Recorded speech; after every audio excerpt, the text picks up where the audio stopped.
I'd like to bring the meeting to order, please. And I'm going to ask Alderman Davis to do the invocation followed by the Pledge of Allegiance. If you stand, please, if you can.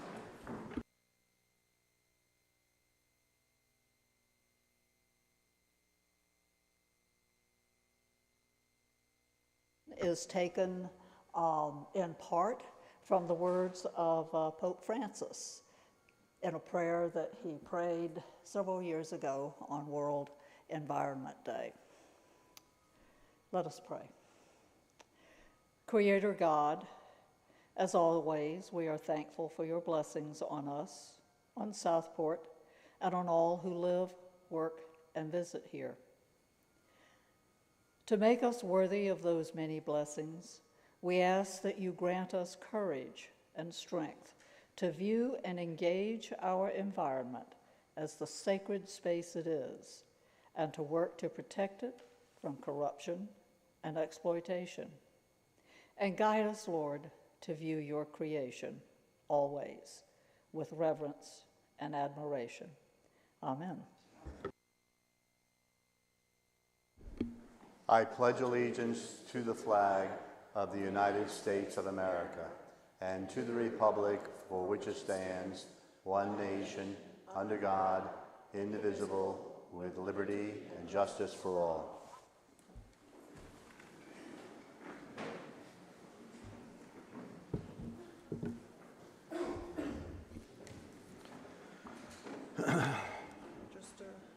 There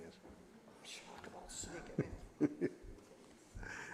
I want to thank everybody for coming today and those who are live streaming us. Our first order of business is an introduction of new employees, and there's two different departments. The first one will be the police department. Chief Coring.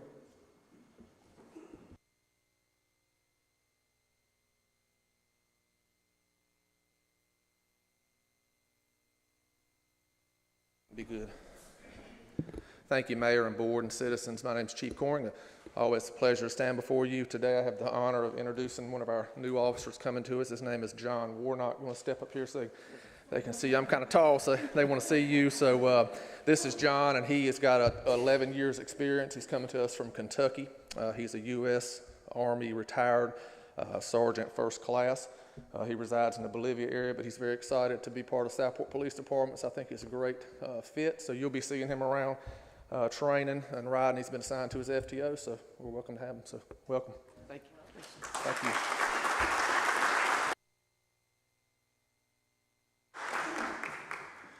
Okay. I apologize. So Tim Barton he's under the weather, so he's not here. We'll bring him next meeting. So thank you. Deputy Manager. Thank you. Good morning, everyone. I have two employees to introduce today. The first one is Mike Lavazzo. He is a resident of Oak Island. He's got a background in prosthetics of all things, but also construction. And he's actually, before he started here, he'd already taken a lot of his prerequisites. We're happy to have him. He's a great asset to the department. Thank you. And next is Harlan Piles. He's known as HP.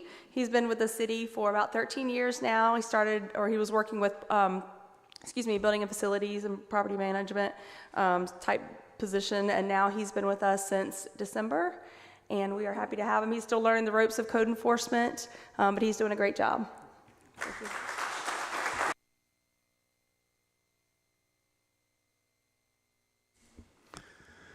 All right, I'll entertain a motion to go into public comment.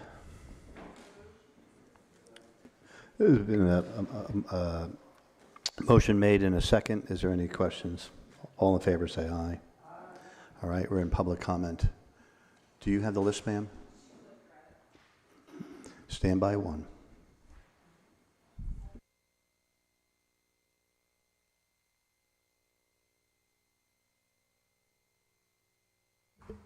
Angelo Collins.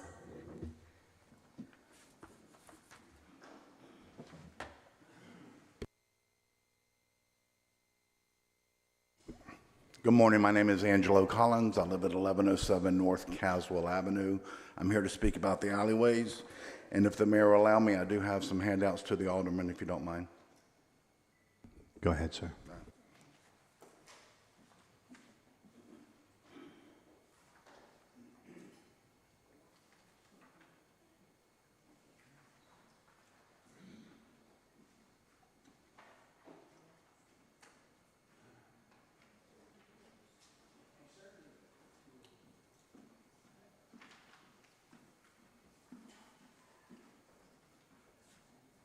The reason I'm here today is I'm here to talk about alleyways. The first thing on my list that I handed out is the original tree removal permit that I submitted on August the 25th of 2022.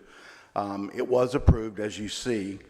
I was going to start on the alleyway, but I wanted to get the approval intact, and there was no expiration date on that.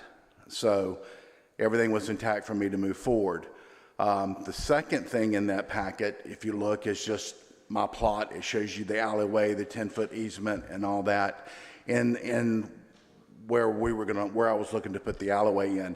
And if you also notice, I'm the fourth house in. So the alleyway, I was going to clear it from my house all the way to 11th Street. The third picture is, and the gentleman's holding here, shows you what was in the alleyway. The debris, concrete. It was basically, my terms, a dumping ground of whatever people could put in there. You really couldn't see it from the street because everything, the vegetation had grown up over it, and there was also a big mound of dirt and everything back there. The third picture will show you from 11th Street back to my house after it was cleared out.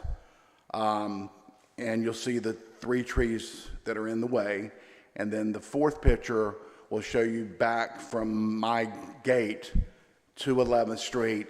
And there's a Jeep there that was the neighbor that happened to be there. And these were taken Friday, those last 2 pictures. And they were parked half on their concrete and half in the alleyway. The reason I held back on putting in the alleyway was I knew that the land behind me was being sold, and I wanted to work with the developer because I wanted to see what his plans were to work with him to make sure we did it correctly. You know, the best 4 letters anybody can hear in the world is free, and he was going to clear out the alleyway because I had the approval. So he was going to do it for me at no cost. And I knew that the house next to mine was going to be the last one built, so it was going to be a while. The day before he started, I found out, because I gave it to him, the permission, the approval, that the approval was revoked because there were some questions about right-of-ways. And unfortunately, the alleyway fell into that, so I was told the approval was, taken back, so I couldn't do anything. Luckily, we did get to clean it up. You see how nice it is. And if you notice, too, what I wanted to do was the same thing the developer did. There's nice 2x6 wood in the ground lined perfectly with, underneath the rock there is the paper to keep any vegetation growing up, to keep the alleyway nice and neat. And I wanted that was my plan the whole time, to continue on. I'm hoping that alleyways can be kind of separated from right-of-ways because it is cheaper for homeowners that when you have a crew there cleaning off your lot to go ahead and clean out the alleyway, because after the fact now, just for you to know, it's going to cost me about $4,000 a tree to have it removed because their house is in the way now, and it's going to be a lot harder, and they're going to need different equipment to take out these trees.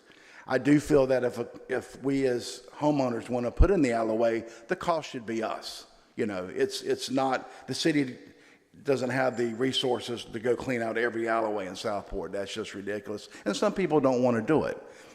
I do feel like things need to be put in place that nobody can build on the alleyways, to prevent anybody from using it, because houses are going to switch hands. People are going to want to use that and accesses. I don't know if you can see in one picture, you can see my garage back there.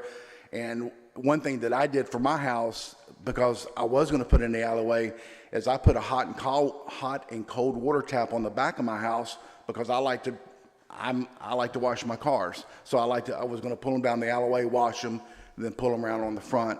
And that's things that I did to my house. But now, right now, my house back there is not accessible. So I'm hoping that y'all will put things in place that alleyways can be developed with also circumstances and put in to prevent anything from being put back there to block the way. I appreciate your time. I hope you'll, I hope we can move forward with these alleyways. I've been waiting since August 25th, 2022 to finish this project. And I appreciate y'all's time today. Thank you so much. Is there anybody else? Ray Irvin. Hope Vickers.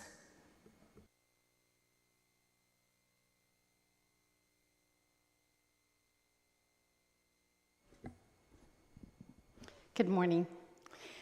My name is Hope Vickers. I live on Bustle's Turn in Smithville Woods. And as a retired United Methodist pastor, I loved the opening prayer to recognize sacred space. I'm here to express my own appreciation for Franklin Square Park and the work that's being done with our group to encourage restoration of the park. It is indeed sacred space. It has been for so many years. And I think so many of us want to see it back as beautiful as it used to be. Thank you.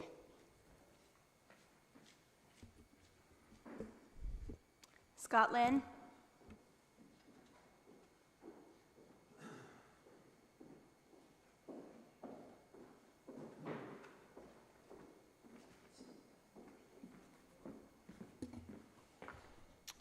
Good morning.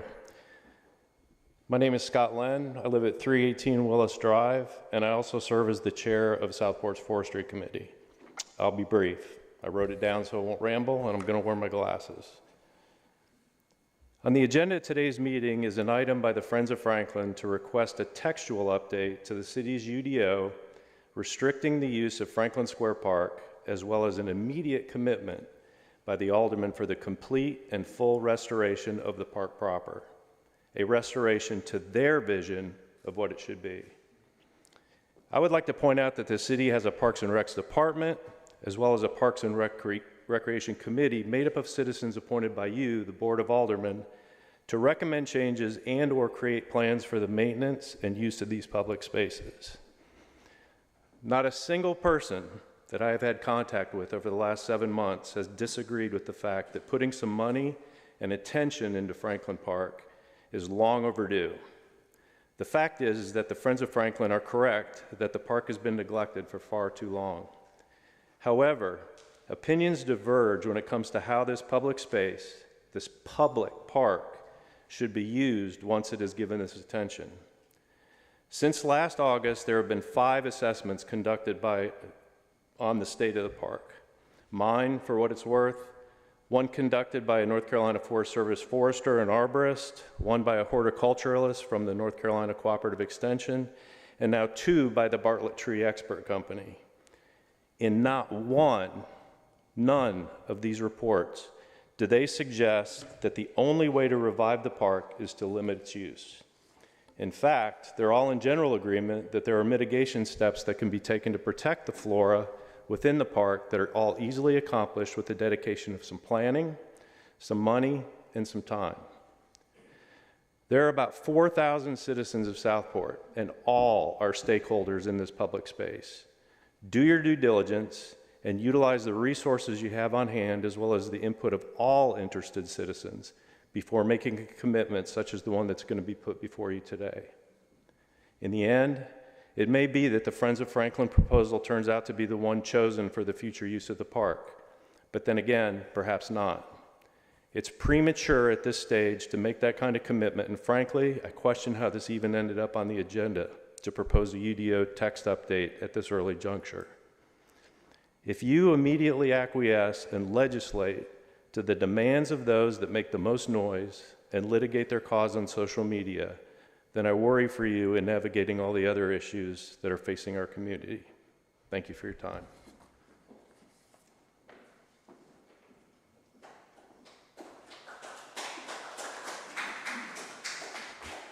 Go ahead, ma'am. Caroline Proctor.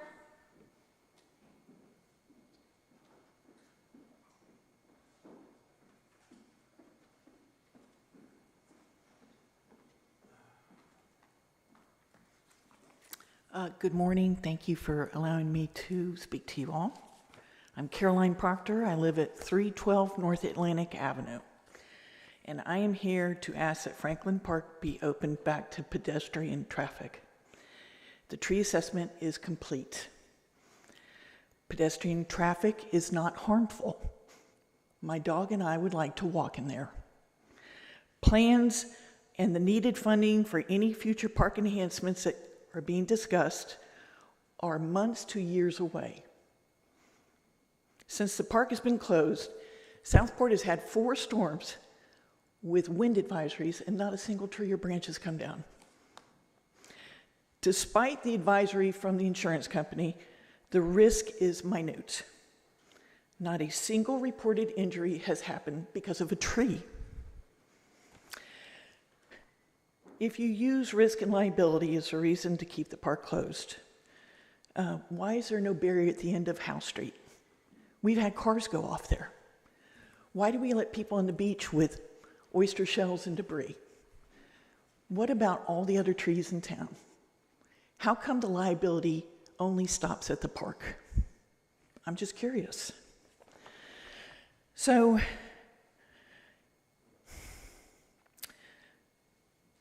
I think the insurance companies would prefer if we removed every liability in town. I don't want anything to happen for those people to be enriched here in town. I want them on the beach. I want us in the park. I would like us to use town. And that's all. Thank you very much for listening.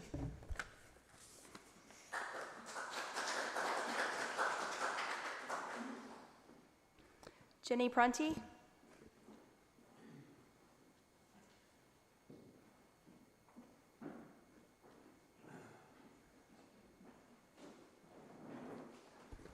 Good morning. Thanks for the opportunity to speak this morning. I'm speaking this morning not only for myself, but on behalf of many, many citizens of Southport who would like to express our appreciation to our city manager. We've witnessed firsthand her dedication for improving Southport during her short term here as interim city manager. And as we approach the end of her contract term in June, we feel that this expression of appreciation is crucial. But in addition to that, many, many citizens who have signed an online petition, we're up to almost 130 now, in addition to several neighborhoods who've personally signed cards in support of urging Miss Bonnie Theron to consider extending her contract with Southport. Since her short time here, she's created sound and effective business practices, policies, and procedures. She's helped guide the turnover of the city's sewer system and has also been managing the extensive, huge to-do list that Southport has. Also, in our online, and it continues to grow, this online petition grows and grows. And some of a sampling of the comments are, Miss Bonnie Theron is the best city manager we've ever had. Please consider extending your contract, Miss Theron. We need you. Bonnie, you are without a doubt a godsend to this little town. Your leadership is indeed desperately needed. Southport needs good and effective leadership. Bonnie is just that, and proven herself to be that over and over and over again, despite controversy and difficulty. Southport can't afford to lose someone as valuable as this. Southport needs a strong, experienced, and successful city manager that can stand her ground. We need Bonnie's good service and dedication to the needs of Southport. So I just wanted to show you, and I forgot to bring it up, and present to you, if I may step up and present something.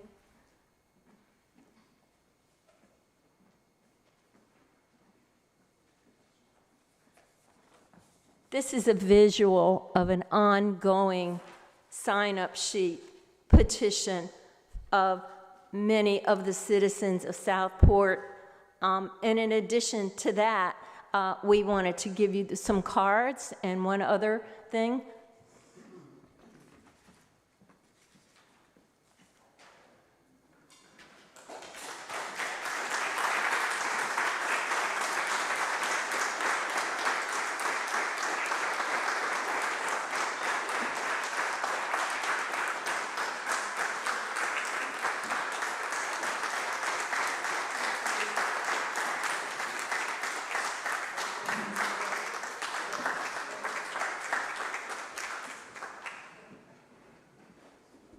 Let's get this meeting going.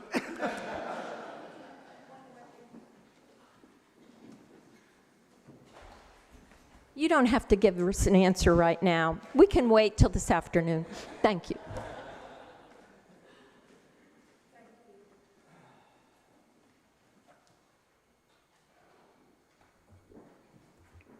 Are there any more men? No, there's no one else. Okay. I'll accept the motion to come out of public comment. All in favor? Unanimous. Thank you very much. The next thing is I'll accept a motion to approve the agenda. Second. Any discussion?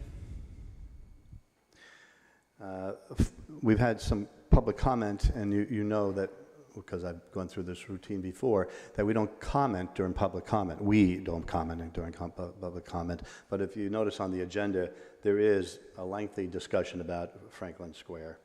There's a job study, and there's a discussion about alleyways. That's at the last item there.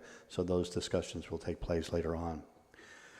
So the first thing up is Agenda G1, Franklin Square Tree Assessment. Everett.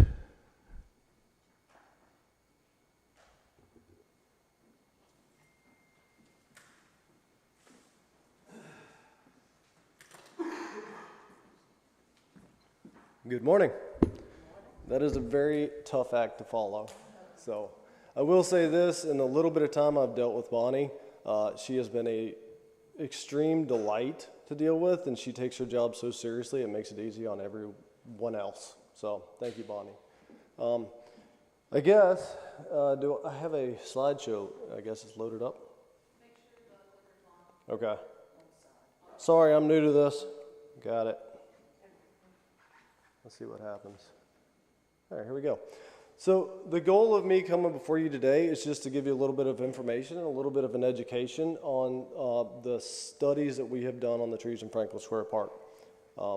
None of this is going to be geared towards the precise recommendations, but just kind of so everyone is aware of the process and how we landed to any mitigations or any further recommendations for the care of the trees or the risk of the trees. I will make a note that in the two separate surveys / risk reports that we did, the majority of the trees within the park remained at a low risk rating, okay, currently as they sit today. Not all of them, but most of them did, which is a very encouraging thing to find on trees of this age and that haven't had a whole lot of care done over the past, 50, 60 years. So that's a very encouraging thing to find. There are some mitigations that should happen, but to see a low risk rating on that many trees, 54, I believe, total trees, and then 22 of which we went in deep study to, that's awesome. That's really awesome. So given that we were brought in to try to help preserve the trees and give you those recommendations to keep those trees, that's the best news I could ask for. So anyways, the first report that we did was an overall survey and kind of a general health condition of all the trees in the park. And in that one, we found that there were 22 total trees that needed further investigation because they had signs or symptoms of further issues, stability issues, health issues, or whatever. So that's what we came before you with, was a level 3 tree risk assessment. Now that is different from the previous in that the previous was basically a visual inspection, and the 22 that we went for the level 3 risk assessment was the further investigation. So I'm gonna give you, just as brief as I can, because I don't want to waste your time, a brief example of what that investigation entailed, if I can work it. So each tree is going to have multiple pages outlining the basics of the tree as far as observations, what kind of tree it is, diameter at 54 inches off the ground, height, conditions, soil conditions, etc. So a brief overview before it gets into it. Each tree has multiple pages of data that was collected on the tree. The first thing that we're going to use when we're doing a level 3 tree risk assessment is sonic tomography, where we put these pins in the tree, very shallow, but we put these in the tree, and we tap them to send sonic waves through the tree so that we can determine decay and cracks. That way we can actually get a visual of what the inside of the tree looks like. So you can see right in here, that blue area right here, that is a sign of either decay or a crack within the stem. So what we want to see is more green, because green means solid wood. So this is the first step in the level 3, was to actually see what the inside of the tree looks like. We do that at multiple stages and multiple heights, and anywhere we have a concern, like branch unions. When we have large branch unions where it comes together, we want to know how stable that is so we can come up with the best recommendations. Once we compile them all together, you can see on the right, you almost have a picture of the inside of the tree. So you can really make good determinations on what's a crack and what's actually a cavity or decay in the stem, and also how much solid wood there is holding the tree. If there's anywhere that we don't have good solid readings, we use something called a resistograph. And what that is it's a very small drill bit. You can just see the tip of it. And what it does is it digitally tracks the resistance as the drill gets pushed through the tree, right? And in the end, we end up with a graph right here. And the graph shows the amount of resistance towards that center of the tree and gives us an actual measurement of, a physical measurement of how much solid wood is there. So on one of the trees, you can see, live oak number 1, on the top we have 13 centimeters of sound wood before we get to decay. Oops, excuse me. And on a different part of the tree, position number 3, we only have 8.5 centimeters of solid wood. So that data helps us come up with mitigations and recommendations. And then the overall view of the tree, you can see in some of these there's a lot of dead branches, that, and also heavy lean, which also we compile together with the amount of sound wood we have, the lean of the tree, the balance of the canopy, all of that. A lot of mechanics in that side of it. And then obvious signs of stress or obvious signs of previous damage. So when we come up with the mitigations on top of knowing what's inside the tree, then you compile it with what's outside the tree and what's obvious. And that's where we come up with mitigation practices like cabling. So you'll see in the report there is some of the trees that it recommends cables. And that's where we have cracks like this. If you want to keep the tree together, you got to supplementally support that, especially as they age and they grow. On top of that is also lightning protection. I know there's been a lot of questions on lightning protection. Is it necessary for the health of the tree? Absolutely not. But with as many lightning strikes as we get, if we have trees that are at risk, and the trees in the Quercus family, oak trees, are at a high risk for lightning strike, that's an option that we want to give you guys. Is, hey, maybe we need to protect certain areas of the park, certain taller trees or whatever else. The other thing about lightning protection systems and what they do is they protect buildings and people as well. So gearing the lightning to go towards the tree and actually down the conduit versus going into a building or a person. So if you have any more questions about the light, there's been quite a few. Just please let me know, and I'll try to help you out with what that is. Also in the report, you will see some on soil care, soil analysis, fertilization, so on and so forth. The way we do it, and everybody does it differently, but the way that we've done is we have our laboratory does all our own soil analysis. And what you see on the right of this slide is what our soil analysis looks like. And the reason that is so important is right here on the left. If anybody has any kind of horticultural background or a master gardener background, you'll understand that pH is really huge in order for root systems to be able to uptake nutrients, so on and so forth. And there's certain, you know, that 6.5, 6.7 zone, most common for most living organisms. So getting a base for the park, no matter, you know, who you have do it, you know, the county, you can get it done through the county for free. You really, anytime you go into that side of it, as far as tree health and getting these trees back into a little bit more vigor, absolutely go after a soil analysis. That's pretty much recommended for every single tree in that report because it's such sandy soils. Know where you're at, know what you're going into, so that you can actually get those nutrients to those trees. That's going to be extremely vital when we're talking about restoring. No matter what you do to restore these trees, they will need fertilization, they will need some soil care to get them back into shape. Mulching, there's been, you know, a lot of talks about mulching, and it's a lot of area to mulch, and I've had a lot of questions about what to mulch, where to mulch, you know, how can we use the park if everything is just mulch? And I'll just give you a baseline. So every tree grows best in a forest environment, and in the forest environment you have leaf litter, you have sticks, all these things fall down, they biodegrade, they compost over time, and they make it an area for the root system to be able to grow, establish, and to thrive in. Mycorrhizae can come in. There's good, solid interactions with soil funguses to allow these nutrients to be uptaken.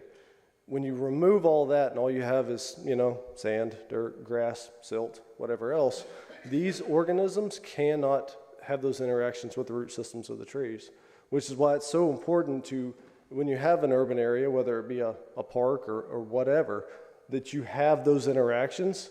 And so that's why as much mulch as you can put in the critical root zone of trees, you're going to see a benefit in the long run as far as their health. So each tree is going to be completely different in the area that you'd want to mulch, and it can all be part of a landscape plan for whatever you decide to use the park for. And you can incorporate mulch in accordingly with that. I know there's questions about wheelchair access and so on and so forth. Yes, absolutely, you can plan that out to where you can get people into the park. They can use the park, but you can also help protect some of the root systems of the trees too. Ideally, the drip line of the tree would be a good, just standard measure. If you can get mulch out to the drip line, that's optimal. The fibrous root systems of a tree goes beyond the drip line, way farther. So if you can at least get the drip line covered, that's going to be extremely helpful to the trees. Obviously, in all scenarios, we have hard surfaces, we have roads, we have sidewalks, we have everything else. You can't do that, so just mulch what you can. Think about top goal being drip line of the tree, and just move it inward towards this trunk till you get a point that's, you know, that works for you and your plans and your needs. One thing that was noted throughout was damage to the trees. I would recommend, as an arborist, limiting the amount of vehicles that go through any park. You know, right here in both cases, we're looking at vehicular damage.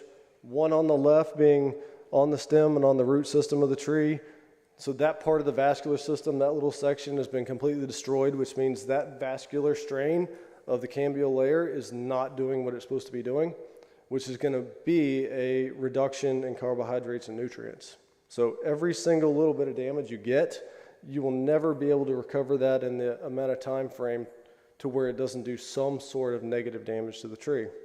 On the right side, you can see that was fairly recent from when we arrived, that a mechanical something had hit the tree, causing more damage. So if you want to protect the trees, try to keep vehicles away, as a general rule. Another thing noted is these were previous cuts from another pruning cycle, probably a couple years ago, 2 or 3. And I don't think this thing has a pointer, if you can see it. Right in here and right in there. So we noticed that throughout the whole park. So on a lot of the previous pruning cycles, there was poor pruning being done to where branches weren't cut off at the point of where they should be, where the branch collar was or where a specific union was to where the tree could compartmentalize the most effectively. And there's certain parts of the tree where it will compartmentalize and cover over that wound quickly, and other parts where it will not. And it'll take 10, 15, 20 more years for it to compartmentalize and for that vascular system to reestablish. So in this situation, we have where it looks like where the branch was cut, it ripped and caused a larger wound than what should have been done. So that's something we wanted to make aware to you guys. If whoever you hire to come in and prune these trees, do make sure that they are not only certified arborists, but they're actually knowledgeable and careful about their work too. So each one of these wounds will take years more to cover back over than they should. And that's going to lead to more death in the tree branches, more decline in the trees, more cavities, and more decay. And if you're trying to maintain the little bit of a canopy a tree has left, then you really got to take kid gloves and be very fragile with it. This was the more recent pruning that we noticed too.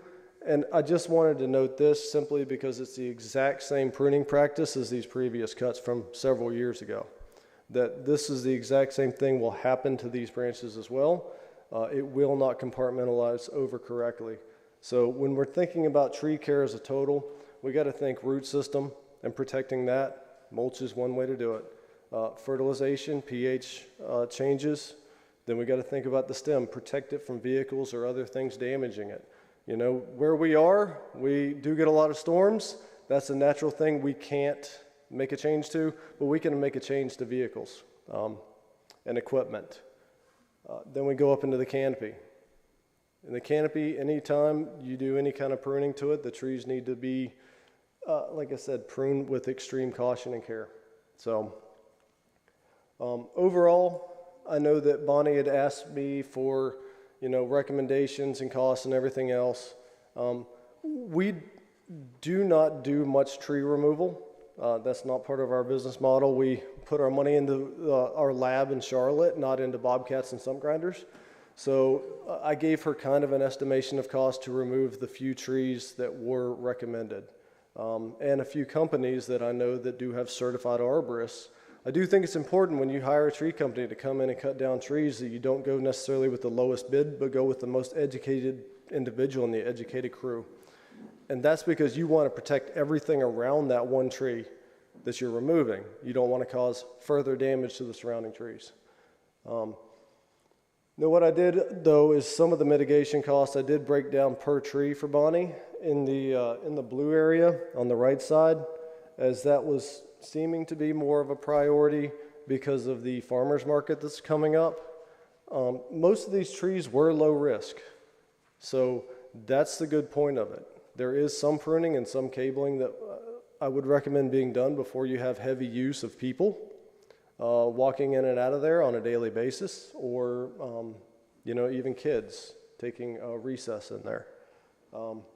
But if you were going to look at how to attack this, you know, park as a project, I would probably say you could quarter it out, kind of like what I did here, into sections. So it's not just too much for you to take on all at once. Now, I am not a city planner, I'm just an arborist. But I would say quartering it up and kind of going at it one area at a time so that people can actually get back in and access the park periodically could be something that is feasible. But at the end, that's not me. That's what I got. So I guess I'll open up to anybody have any questions? So from the board, Karen, I see your hand going like this. Go right ahead. Hey there, thanks for being here today. Yeah. So our first priority, obviously, is to mitigate the liability so we can reopen the park. So would it be correct to think that your recommendations, I've got several questions, so your recommendations identifying necessary tree removals, which between the two reports included 6 trees as your first option, and the structural supports for 7 trees, would that address the issue of risk management so we could reopen the park? In essence, yes, right? So when we get into risk categories, The ones that have the higher risk, those are definitely the ones, and I believe you're right with your numbers, those are the ones you want to go after first. The rest, and in the report too, there's kind of a ASAP, phase 1, phase 2, just to kind of help you see it a little more broadly. I think I also shared with Bonnie a spreadsheet, which you can work with in Excel to break all those down and see what those hot points are.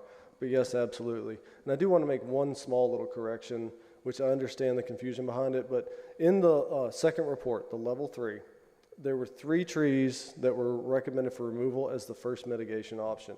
However, our board certified master arborist also did give you 2 other recommendations as possibilities as well. So I would say if you're looking to preserve as many of those trees as possible, do look into those mitigations.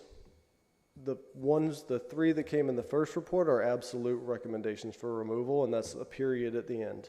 There are no other options. But in the second report, those 3 trees do have potential mitigation options to get them to a low risk rating.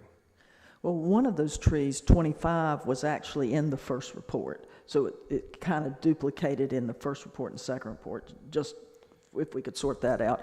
But option 2 mentions low risk trunk failure for 3, 24, and 25, and the possibility of reducing their crowns in lieu of removal. Could you elaborate on that? So those were heavy leaning trees, and by crown reduction, basically that means reducing a lot of the weight so that the trees can actually stand. And I believe 2 of those trees are very close to one another, and there are stem fractures, and you could walk out there today and see them, and they're pretty significant. So reducing the weight on the lean side of the canopy, they have imbalanced crowns in order to see if they can maintain better with less weight, less leverage, and less load forces and winds. So then they would be viable if we took that approach, as well as either taking them down or? If in that case, they would end up with a low risk rating, which would make them, yes, more viable. Okay. Is that something like pollarding? Is that what you would be doing to the tree? No. No. No. Okay. No. Okay. So the difference in a crown reduction and pollarding, so pollarding would be cutting back to no lateral live branches. That's where you see it still quite often, and it's a shame too, because that is a horrible, horrible style. What it does, it causes more decay. It causes more stress on the trees. A lot of times you see the trees come back with less vigor. Now, a Bradford pear, that's going to be different than an oak, right? So any kind of fruit tree can handle pollarding, which is, more commonly called orchard pruning, in that for fruit production, because you're stressing a tree to gain fruit production. But when you deal with other hardwoods, they just end up with decay and weak spots in the future. So crown reduction would be reducing weight very selectively by thinning out the outer branches, bringing them back to live branches that are lateral, that actually can now take that nutrients and actually push out more leaves, gather photosynthesis, and keep the whole branch alive. In pollarding, you end up losing parts of branches. With crown reduction, that's not the goal at all. That's not the goal. Would they also need cabling in addition if we decided to try to keep them rather than having them removed? I do believe, look at the recommendations. I do believe in those that supplemental support cabling was a recommendation. Acknowledging that most of these trees have reached maturity, it's also another question is it better to remove 3, 24, and 25 to allow new trees so we can begin to have more diversity in age and species for the future? So do you have any thoughts on that?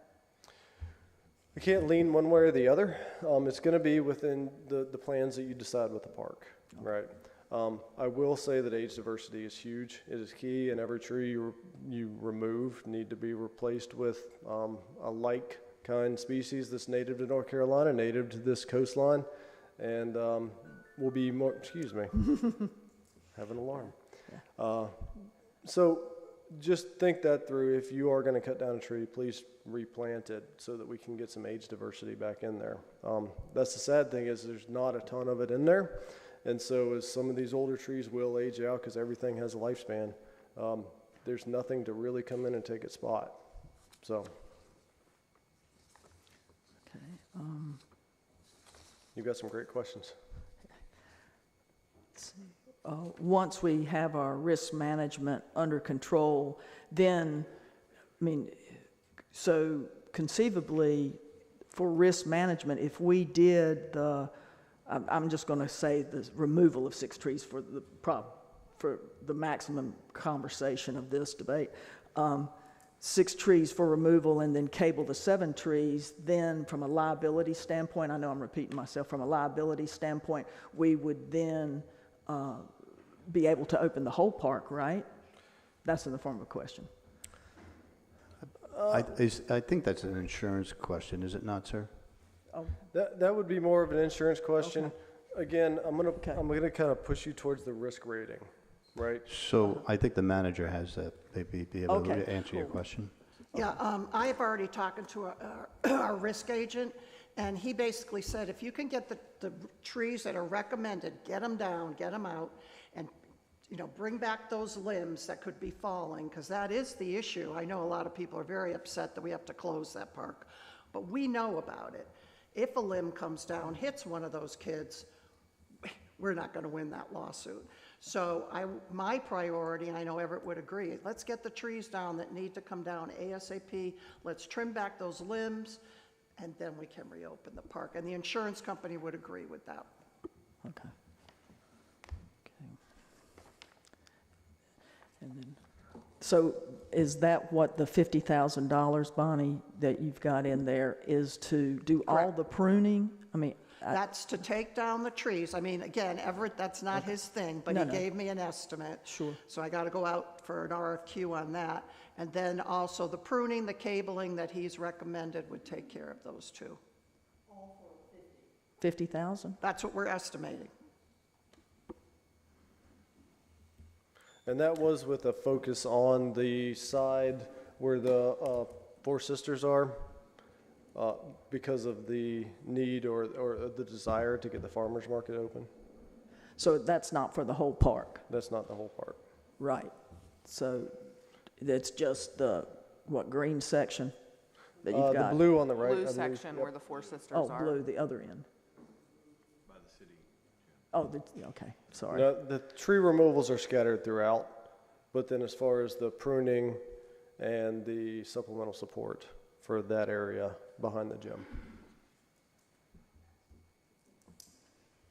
So then we could conceive that it's 4 times that. Well, you're not going to be removing those trees again. Oh, right, that, okay. So it should be significantly less, right? Okay. Are you done, ma'am? Yeah, I have some more, but I'll. Robert, anything? Low? I do. First of all, just for everybody's edification, including mine, would you explain what the drip line is? Yeah, absolutely. I don't really have a good slide for that, but I'll try my best. Basically, you see on the outer edge of the branches, kind of farther towards those azaleas in the picture. So where the edge of the branches drip down, that's the farthest point of the tree's canopy. That's what is considered the tree's drip line. So wherever those branches stop reaching out away from the stem, that would be the drip line of the tree. And that's where it's best to do the mulching. I think I heard you say start there and if necessary, move in toward the trunk for Yes, ma'am. pedestrian access and so on. Okay. Yes, ma'am. One of my concerns is three borders of the park are streets, and BEMC comes along every now and then and hacks away at trees that are near the lines. In some wonderful future, we will not have lines. They will be underground, we hope. But at any rate, how do we, and this really is a question for Bonnie too, how do we prevent pruning by non-experts, non-arborists, just coming along and suddenly hacking off branches that are on the lines, or Well, near the lines. certainly we could say that it's got to be a certified arborist. I mean, one of the things I've mentioned to our staff members and to Mr. Stanley is we try to send our staff members to get certified and put the money in the budget so that we have qualified arborists right on staff. We wouldn't have to rely on outsiders to do that. So that's something I'd like to have them work towards. And I've talked to the two guys about that. I think that's I a know really, that, yeah, sorry. I think that's a great idea. I think that what you're suggesting is different than, or your question was not as it relates to what we're doing, it's as it relates to what BEMC is doing in bringing out in outside contractors. Yeah, I'm just looking for advice and really commitment from the city to make sure that BEMC doesn't come along and undo a lot of good work, not just in the park, but all up and down all of our streets. I mean, the Forestry Committee, of whom at least two are here, get calls from citizens saying, oh my God, there's somebody out here hacking away at my tree. And indeed, they're correct. And it's very often BEMC. They've seen branches getting close to or overhanging the lines, and they come along and whack. And we see the results of that. One other question. I keep turning that thing off, I'm sorry. There are 3 trees that we could save, correct, for a while. I mean, they are older. One of them, I believe, is one of the sisters, I think. In our decisions and what we vote on today, I hope we will separate out a decision on whether we're going to try to keep those or whether we're going to go ahead and take them down and replant. Speaking just for myself, I'm not in favor of getting rid of old things. That would have to be, Alderman Davis, that would have to be worked into the whatever motion the board votes on. Okay.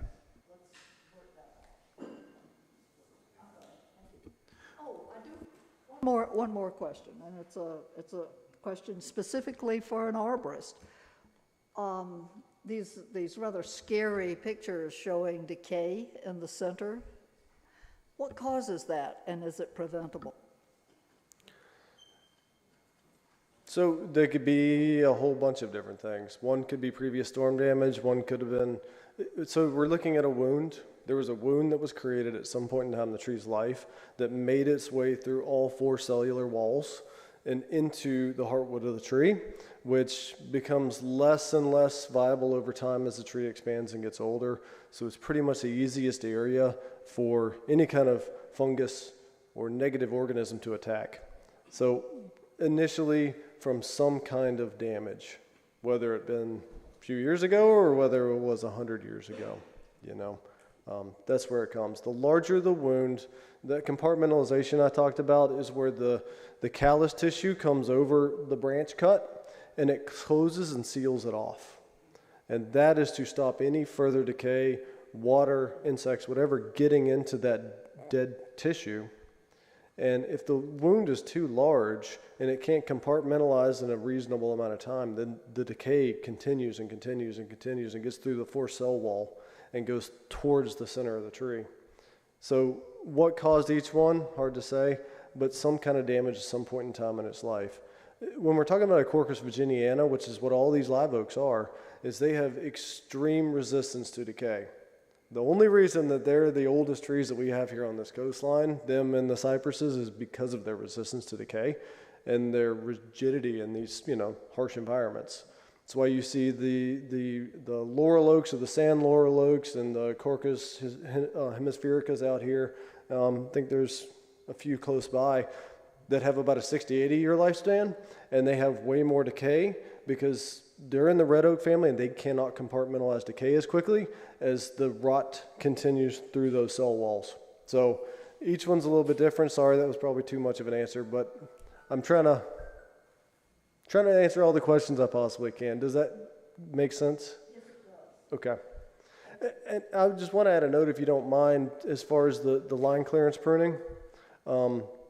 I deal with this a lot. I have a lot of historical trees in Wilmington we have to care for, and the line crews do come through. If you could have somebody, even Scott, to go and sorry to volunteer you, Scott, but just to talk to the foreman or the utility forester and let them know the importance and go out there and spend a few hours watching them. They don't like being, having their hands held.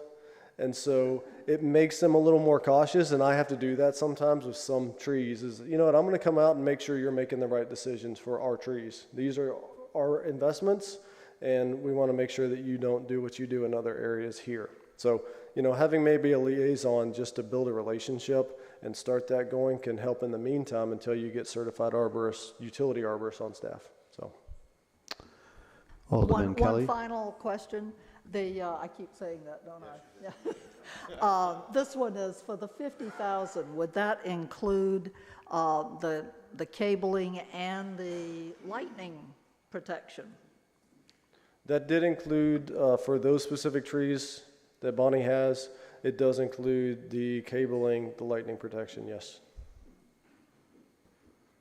Alderman Kelly. My question is about the ground cover and mulching.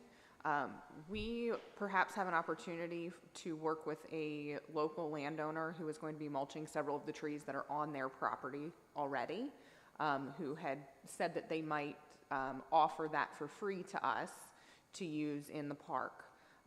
There was a concern that that mulch might not be appropriate for the park, but I don't know enough about mulch to say one way or another.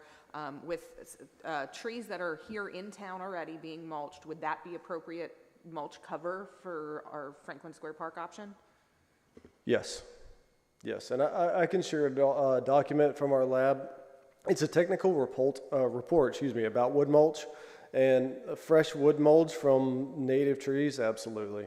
It's encouraged, actually. Thank you very much. Alderman Spencer.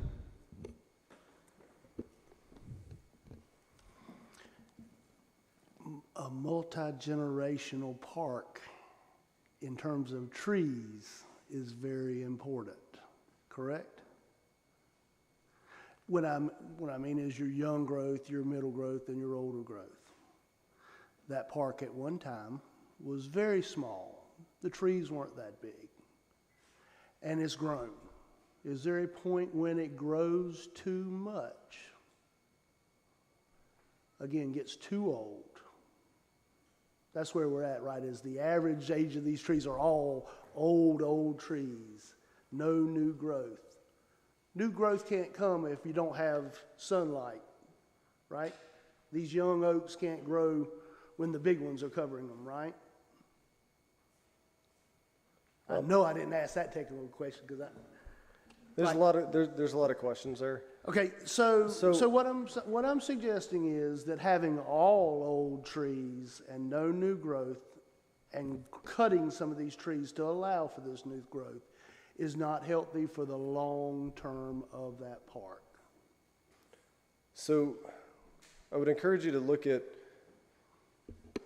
at some areas around here that have not been touched. And what you'll find is natural age diversity.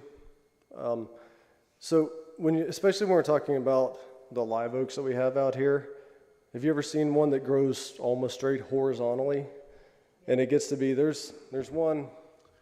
Go over to Cape Fear Drive, 111 Cape Fear Drive, yes sir. There you go. I got one in my side yard all my life. So that's obviously species specific, right? But since in Franklin Park we're dealing with mostly these live oaks, then you can see that they find their way to light, and they even, in a way, defy physics as we naturally think of it. So there's plenty of pockets in your park for more trees. I wouldn't recommend cutting down trees to allow room for younger trees to come in. I think the city's done a wonderful job in the past of planting a few small oaks here and there scattered throughout. Trees are going to need nutrients and that soil pH in order to thrive. They'll find their way to light unless it's a dense, thick canopy, which we don't have out there right now. So if you were just I got to figure out a way to turn this thing off, I'm sorry. They will find their way through. And in the future, there's a few trees here and there that are really thin that you're right, they might be at the end of their life cycle. Even if you go through all the care and everything else, they might not come back to full vigor. But go ahead and start planting around those trees preparing for that future, if that makes sense. I'm not old enough to know the history of the park that well, just from folklore and things that I've told. But again, I think that it's gotten too crowded, and so that I'm not against trying to limit these trees and get prepared for that next cycle. So I'm gonna move on. I've lost myself, but. Alderman Lay. I see the park as one of the gems of the city, and we need to do whatever we need to do to keep it pristine and make it, you know, something that people can use. Now, do you recommend that we go in on a regular basis and dead wood and shape the canopy and whatnot, just to kind of keep it looking better? And if you do that, how often? So pruning, as a rule, should only be done when it's needed. At this stage, there's a lot of dead branches that cause a potential hazard to people or structures or whatever. So in that case, yes. As far as, going on a pruning cycle, especially with the older the tree is, the less pruning in a way can be, the better. Because every time you're making a pruning cut on live tissue, you are opening it up for that potential for decay. So on larger trees, try to prune them less and try to prune them in smaller amounts, unless there's a need. If there's a need, like I said, like dead branches, you can actually assist the tree in compartmentalizing quicker if you remove the dead branch, because it doesn't have to wait for the branch to decay and fall off to actually close the wound. So as far as time cycles, I would recommend inspections before you go into any kind of pruning when we're talking about oaks of this stature. Younger oaks will probably need a little bit more just because they're developing, and as they're developing, they're grabbing all the sunlight they can, and they push out too many branches, and that's why you start to see them die from the inside out, because there's not enough sunlight. So, yeah, on these oaks, I would say you would want to inspect before you prune, and not set them up on a yearly or bi-yearly pruning cycle. On the trees that we cable, that they've got damage, and the only way they're going to survive really is that you cable them. If you do that, how much additional life do are you going to get out of them? Is it worth taking the time to cable them? There's really no good way to quantify that in the Southeast, simply because of hurricanes and tornadoes. So the value of the tree is going to be what you're going to look at. So I think there's one tree on there that was recommended for removal that there's just not much canopy left to it. It's not that viable, and it is in a serious decline. So that one would be one that, no, I would probably say you need to replant another tree there and go ahead and remove that one. So don't spend the money on the cable, don't spend the money on the lightning protection, spend the money on the future with that specific tree. And I think we all, probably if you went out there, you'd know the one I'm talking about. It's been pollarded basically all the way through. So look at it on a value basis. What's the value in keeping these trees and as many of these huge, just specimen live oaks in so many ways, and keeping that canopy in your park, as that's the value for trying to protect it, trying to prepare it too for these storms that we know we're going to get. It's been a few years since we've had a really bad one, but we know another hurricane's going to come, and so or we know just summer storms are coming, and so trying to protect these trees and these branch unions from breaking and splitting apart when that next wind event hits, that's the goal of it. Being prepared, it's proactive versus reactive. I'm old enough that I can remember the really big wind back in '54 called Hazel. Something like that comes through here, we're going to have a whole lot of damage to the trees. If we, again, going back to the trees that we've cabled, and again, it's just a guess. You're always preparing for the really big storm and hoping it's not going to come. Worst case scenario, the trees that are really, really damaged, would it be worth the time, just go ahead and get them out of here so you don't have to do it after the storm, or protect them as long as you can? I'd say again, that goes to the value of the tree in the park, specifically for the trees. You know, I'm gonna hold a different value on the trees I have at my house than anybody in this room probably would, because I know what the value is to me and to my children, and the one I planted with my daughter, and so on and so forth. So the memories there, or for me personally, it's the memories, it's the value that I have placed on, you know, the trees in my landscape. So that's where I really got to say, that's really for y'all to determine the value of those trees. I'm an arborist, not a tree hugger, if that makes sense. So I see the need for tree removal when hey, the scenario, we have a few out there, that the scenario, we want people to utilize the park safely, so a couple of these trees have to go, specifically 3, right? But aside from that, I love protecting trees just because I see the value that they bring to our communities. Yeah, I think that trees are absolutely important. There's a lot of memories that, you know, as you watch them grow. There is a risk on the trees that we're talking about. You know, my thing is protect them as long as you can, and as long as you can mitigate the possibility of something happening that creates a liability for the city and the people of Southport.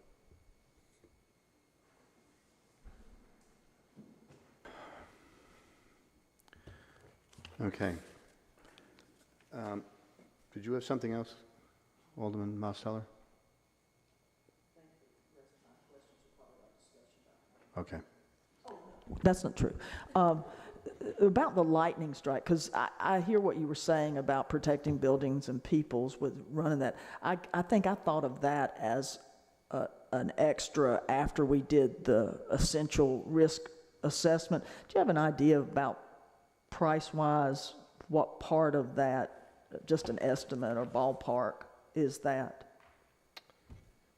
I'd have to go back to, I'll give you this, I believe. I think it's $4,320. Thank it's on you. This sheet that we got.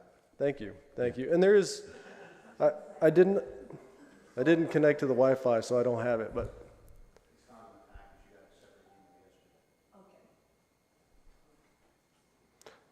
But there should be a price, Mayor, for per tree there too, so kind of help you quantify that for those stages. So I know there's a lot of discussion about the park, obviously, and somehow some people have gotten it into their heads that somehow this board is not concerned about this park. I have no idea how anybody could have gotten that in their head. This is 270 some odd pages. That's what these gentlemen did. And so amazingly, it only cost us $15,000.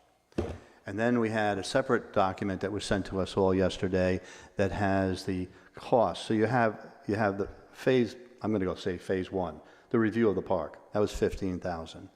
And you have phase 2 of the park, which is we got to cut some trees down and prune some trees. And that is estimated at approximately $21,000, I think. And then we have phase 3, which is the more pruning, cabling type of things. And that listed, there's a sheet that we have that comes out to $25,000. So at some point in the very near next few minutes, we'll probably be entertaining a motion to do some portion of those, well, we've already done phase 1. Phase 2, which is cut the trees down and prune the ones that have to be pruned right away. And then phase 3, the cabling, some of the mulching. There's pruning, cabling, lightning protection, brace rod, root collaring, which is, I'm assuming, is the mulch, root invigoration, and that comes out to about $25,000. These are estimates because we have not gone out for bid, so don't tie us to those numbers. So there's a lot of stuff going on. I do have a question about canopy and drip lines. That whole park is a drip line. So I can see in the future someone saying, well, nobody's allowed into our park because you have to mulch the entire park because the entire park is a drip line. That's not what you actually meant, is it? No, no. in the respective aspect of, it is a park, and so it has to, the value assigned to it has to be obviously for the community as well. So that's where, optimally, yes, you would mulch the whole park and then let the squirrels play, and that's it, right? But that's not the value of this park. It needs to be used by the public. So that's where, you know, designing the park and putting the mulch where it needs to be, and then having your walkways and pathways for wheelchair access or whatever else. And, you know, I talked with Scott earlier about how to do that, and just laying in pavers or something like that on top of the root system versus coming in and cutting in and concreting and cutting the root system will allow the root systems to stay there, and then you can mulch around those areas. I know that for the community too, grass is important. Now, if you were to continue with the whole park being trying to grow grass where the azaleas are not, then there's no benefit to the trees whatsoever, and the grass isn't growing that well because of the shade. So, you know, section off those areas to where you would like to have lawn and you would like to have grass, you know, I mean, where the little kids can play in the grass, absolutely. But just make sure you have a plan when you're doing it so that the root systems are protected as well. It does not have to be the entire park. Because am I correct that the canopy of a mature live oak is somewhere between 75 and 100 feet? Something like that? For what you have in there, about that. Yeah. Yep. So when you put them all together, you've covered the entire park, which is why people go there, because it's shady in the summertime. Okay. One of the things that, as we go forward, that has popped into my head, and how we go forward doing that is when we write the contract for any of this other stuff, phase 2, 3, and future, is to write a contract that actually spells out exactly what we want them to do, as opposed to, as we have done in the past, the lowest bidder, we went up there and just hacked away at the tree. Is there, I'm not committing the city to anything, but is there an opportunity for a company like yours to provide that language that we would put into a contract that specifies what we want them to do and what skill sets they have to bring to the table and prove that they have those skill sets? I think of it much like a highway. When you do a contract for a highway, you specifically say you will do this much of packed sand and this much of that kind of asphalt and this much of this asphalt, and you will do this X, Y, Z. There's a whole like 3 pages of document to spell out what I expect the guy who's doing the highway repaving to do. Is there a similar thing to this? Yes, it's called the ANZ A300 standard. And so that's the document that you're going to want to have handy. And if you need any guidance from me, I absolutely can help you put that out there. But okay. The main thing that you're going to be looking for is the industry standard for pruning, for tree pruning and tree care. And that's going to have everything I just discussed right here is all in there, to where you can hold them accountable to that standard. And absolutely, you're going to want to make sure that not only the tree company owner is a certified arborist, but his crews are certified arborists. So all of that has to be in the outgoing RFP, and also has to be in the contract that we're writing. So if they don't do it, we have some kind of ability to Exactly. If they break the A300 standard, yes, absolutely. And in fact, that can actually take their arbor certification away from them. Okay. Yep. All right. I've got a question. Go ahead. If we do all this mulching and whatnot, how much is that going to limit access to the park for anything other than pedestrians going through it? Is that going to kill the ability to have some sort of a festival in there? That's going to be all, again, in, what you determine you want to use the park for. I will say that, as I showed in the slides, that mechanical damage is extremely detrimental to the point that we can't recover those trees.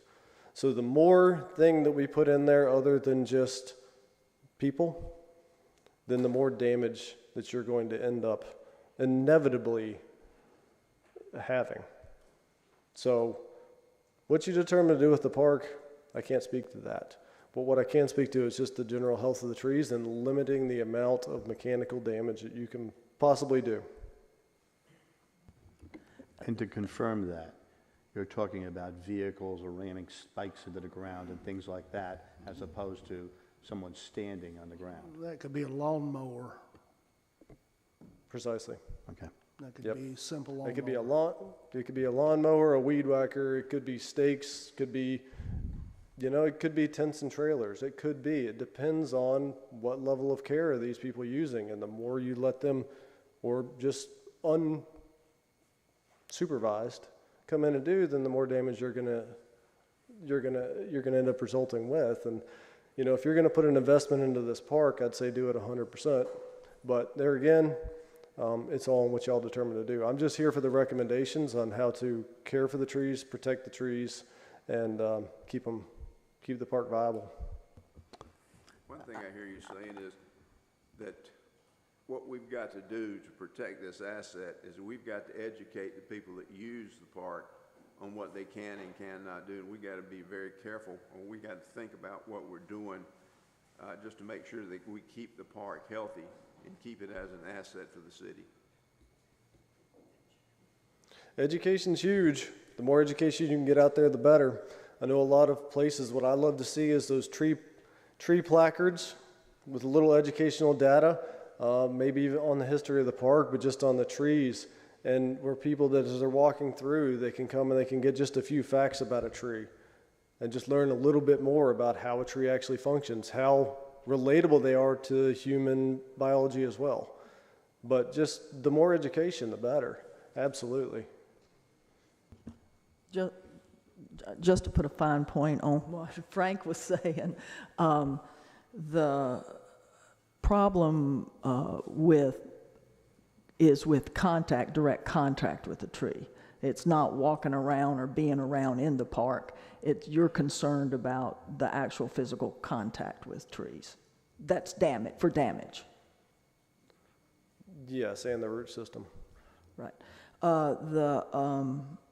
I had a citizen ask me about the tagged trees behind the gym and the art gallery, and I think you've already answered this, but I just wanted to say it, that the possible detrimental effects of cars parking on or near collar roots on these mature trees is a problem.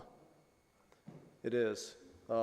When we're talking about a tree's health, it's, that's kind of common sense in that respect.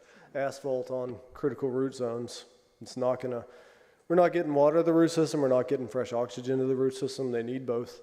And also we're not getting any nutrients, there's asphalt there. And the more that we drive vehicles on and around those root systems, the more that, think about sandpaper, right? Sandpaper, eventually you're not gonna have any fibrous roots. And the fibrous roots are almost like a carrot in the respect of they're very fragile. They're not the things you chop. They're the little fibers that are all throughout. And the more that there's ground, weight and movement on top of them, then yeah, the more damage you're going to have. Now, what does mulch do? Mulch actually gives you that barrier too. It absorbs impact.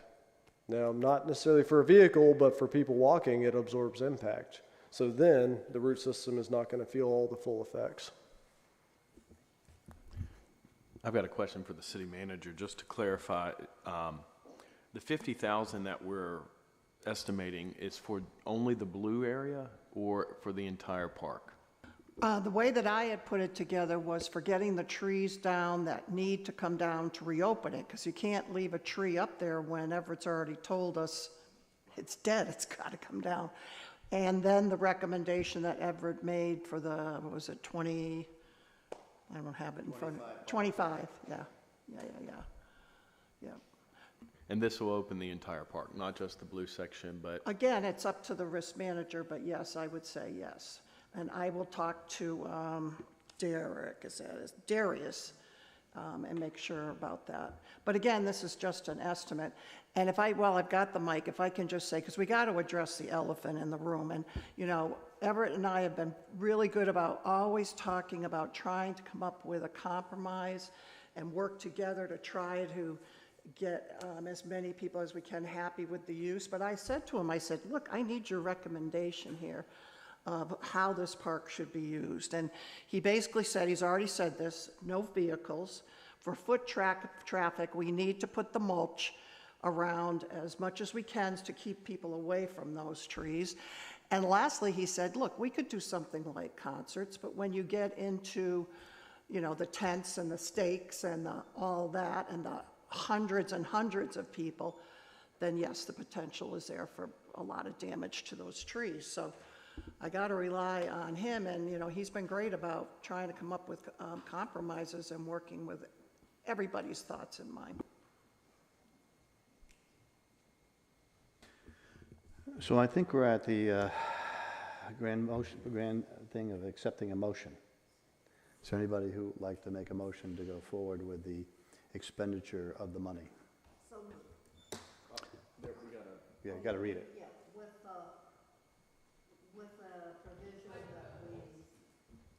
with the provision that we take option 2, which will preserve trees 3, 24, and 25, but that we do go forward with the other 3 trees that have been recommended for removal.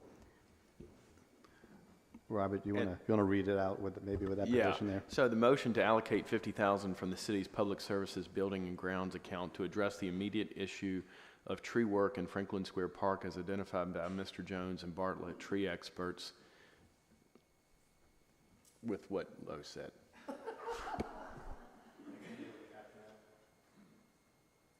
All right, there's a motion on the floor. Is there a second? Is there any discussion?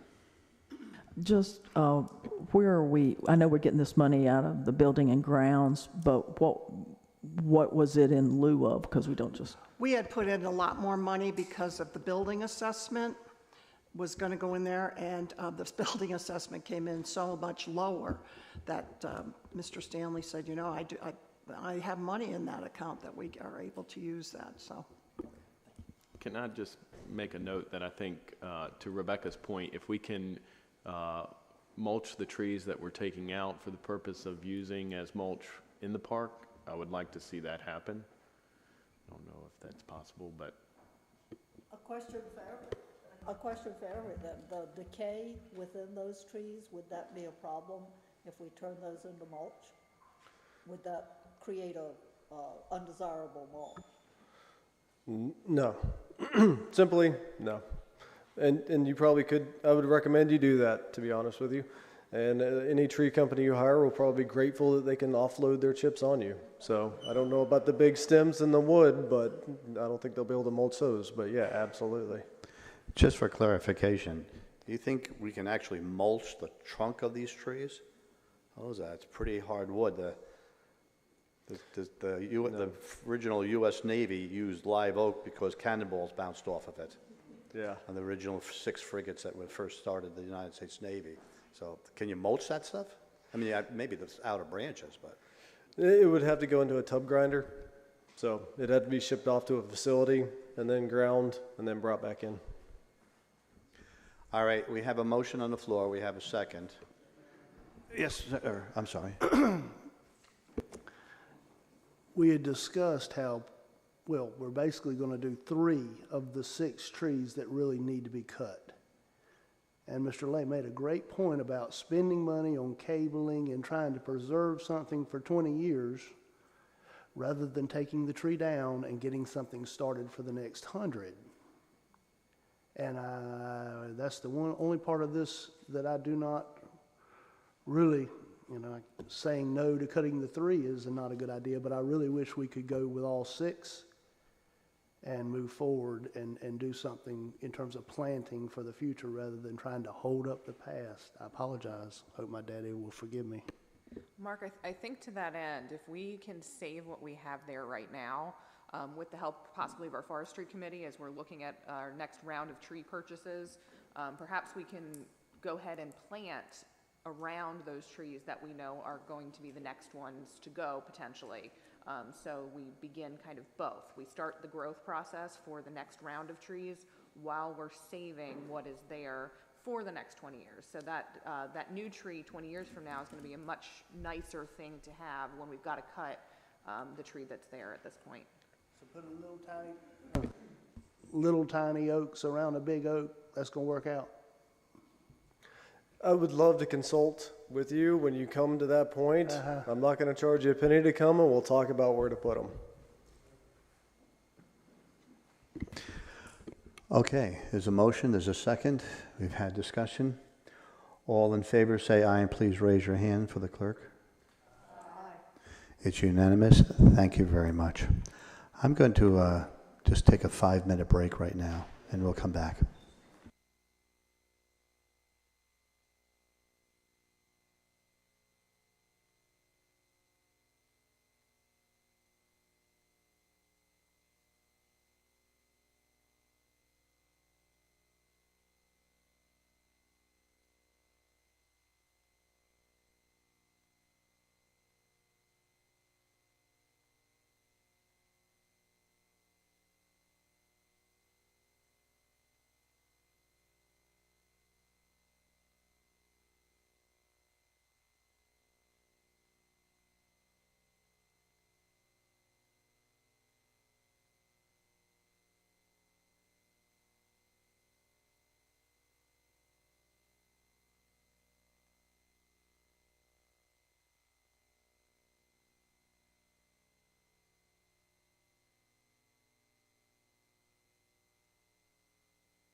All right, if we could start getting back to our seats, please.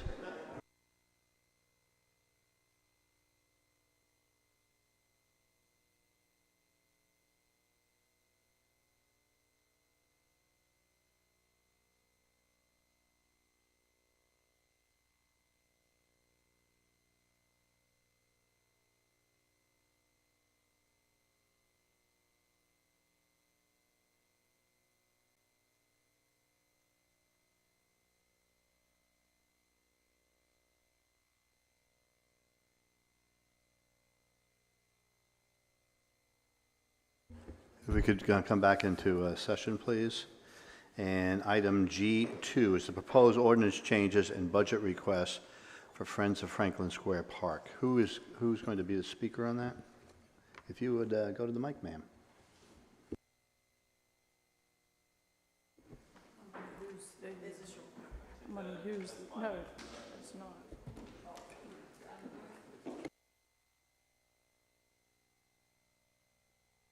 Good morning. My name is Jean Potter, and I'm with the Friends of Franklin group. And we're here to tell you a little bit about our mission today. But before we get started into the actual presentation, I would like to orient everybody on exactly what we're talking about. This diagram shows you what is on record at the Brunswick County Registered Deeds Office. Yes? They need to know, the people at home need to know what you're Oh, okay. Well, I was going to kind of make a circle. So, this was the original property given by Benjamin Smith. It's recorded in Book 1 at the Register of Deeds in the year 1793. The heavy black line shows you exactly what was registered in that year. It was currently known as the Grove. Years later, it became Franklin Square. What you see in the green area is Franklin Square Park. Franklin Square Park was created in 1935, 1936 by the WPA project that came to Southport to put men to work. Can everybody see that? Okay.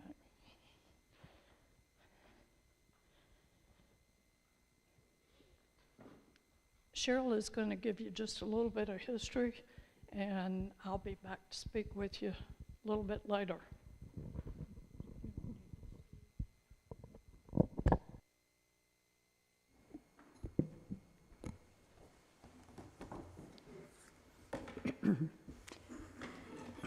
I'm sure that there are those of you who do not know how the Friends of Franklin came about. And since we started all of this, I thought maybe you would like to know a little bit about us. Give you a quick, brief history. 1 year ago this month, 3 local ladies who were concerned with the ongoing demise of the park got together to see what, if anything, we could do to raise public awareness of the danger of losing the park. Knowing that there was no one speaking up on behalf of our beautiful old park, we thought that we should, and here we are today asking for your help. Our mission statement is to save and preserve the history, health, and beauty of Franklin Square Park. Shortly after we formed Friends of Franklin, we created a Facebook page to help spread the word, and as of this morning, we have 812 people who have joined us in support of saving the park. Since 1980, the populations of Lower Brunswick County and Southport have increased tremendously, and the frequency and types of the events, some harmful, in Franklin Square Park have also increased tremendously, with many, many more people attending these events. Over the next few months, after we formed, we met with the city manager, the mayor, several aldermen, the head of Parks and Rec Department, and the Parks and Rec Advisory Committee, the head of Community Services, the candidates running in the fall election, the Forestry Committee, the Historical Preservation Committee, and Downtown Southport President Peggy Poplars. Realizing the need for professional guidance, we contacted Brook Green Gardens, Airlie Gardens, and the City of Wilmington to seek information about the use of their parks and the protections they have in place for the trees and their shrubbery. The contact at Airlie told us that Bartlett Tree Experts takes care of the trees for them. We contacted Bartlett and passed this information to the city manager, who subsequently had them come and do the assessment. The report outlining the park's dangerous condition resulted in the closure of the park until the necessary tree maintenance is done. Keeping in mind that there are so many financial problems facing Southport that y'all have to deal with, we decided to look into whether there might be funding available for preservation, for the preservation of such a historic green space. We have reached out to the Moore Charitable Foundation and to Duke Energy for grants, and we know that Focus Broadband and the DAR have preservation grants available. Twice since 2007, the North Carolina Division of Parks and Recreation has awarded, through their trust fund, matching grants to Southport. $194,404 for Low White Park, and in 2020, $421,224 for Phase 1 of Taylor Field Park. However, until the assurance from you that you plan to restore the park, no further efforts can be made to request funding. Ideally, we would like for the restoration to occur all at one time, which, with careful planning, donations, and grant money in hand, that could happen. If left to the city providing the only funding, we're concerned that the restoration would have to be budgeted over several years, resulting in a piecemeal or never finished project. We're very hopeful that you will give the go-ahead for a total restoration of the park and that it can once again be the beautiful sanctuary garden that it once was.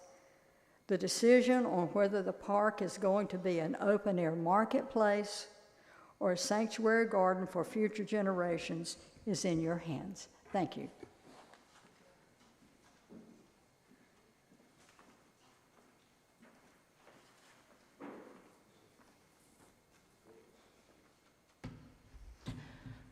Much of what Cheryl said, you will hear me repeat again. At this point, we cannot move forward without the help of our city leaders. As evidenced by the many Save the Park signs throughout town and the more than 800 members on the Friends of Franklin Facebook page that Cheryl mentioned, it's pretty evident that the community is behind us in our efforts to restore the park. We all would like to see a beautiful, peaceful green space for all our residents and our many visitors to enjoy. Parks all over the world are destinations, and we would like to have our own little destination park. Until we have a commitment from you that the restoration can move forward, we cannot contact landscapers for estimates in order to maintain the park and assure its protection.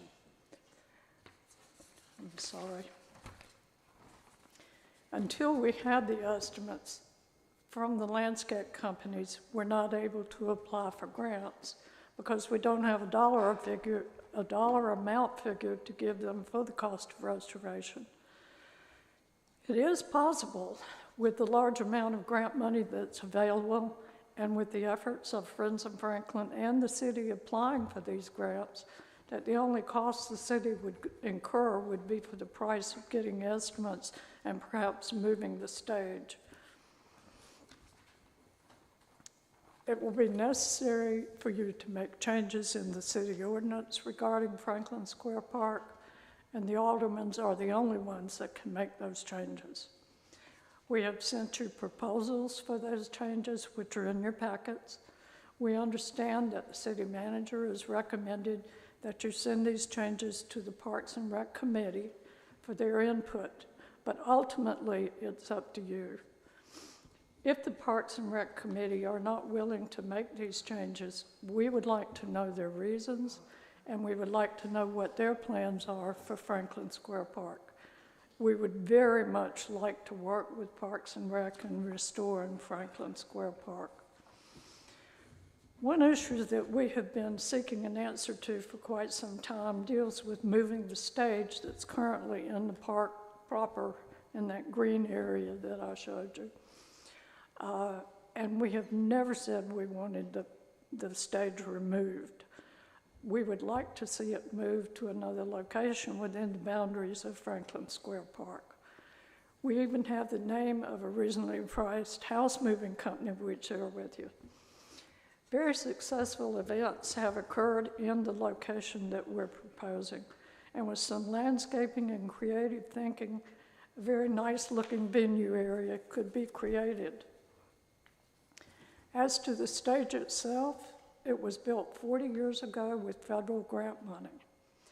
We have recently learned from the representative of the Land and Water Conservation Fund, which is a division of the National Park Service, and through the reading the manual that addresses this issue, that yes, the stage can be moved and moved without penalty. I have provided you copies with the appropriate pages from that document. Now, on to the vision of what the park could look like.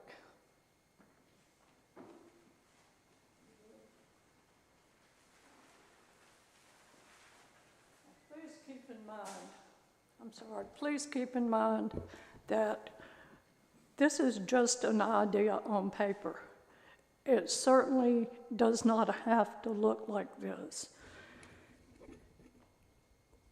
This concept shows you that none of us know what the park looked like exactly when it was created in 1935-36.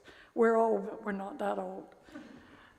We only have our memories and that of others of growing up here when it was a beautiful garden-like park, and the many old newspaper articles that speak to the beauty of the park. We have tried to find the original plans for the park that was done by Robert Swan Sturdivant. He was sent to Southport by Mr. James Sprunt from Morton Plantation. Mr. Sprunt was very interested in helping with the creation of the park, and unfortunately we have not been able to find those plans. We know there were crushed oyster shell paths throughout the park and many more flowering trees and shrubs than there is now. Some of the original azaleas and camellias came from Morton, and they still survive.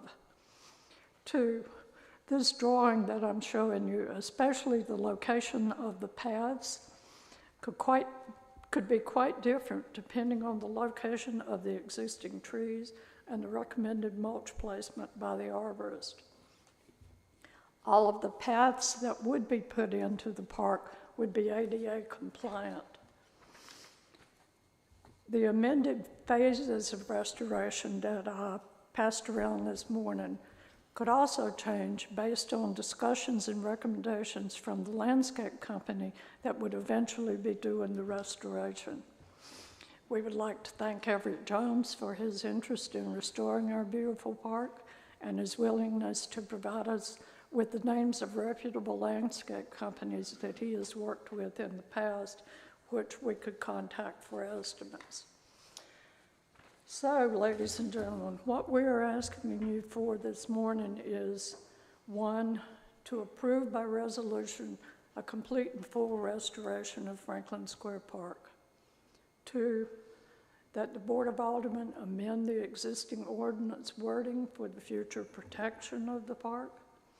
3, request that the city manager issue a request for qualified landscape vendors to assist in putting together a budget, short and long term, to restore Franklin Square Park.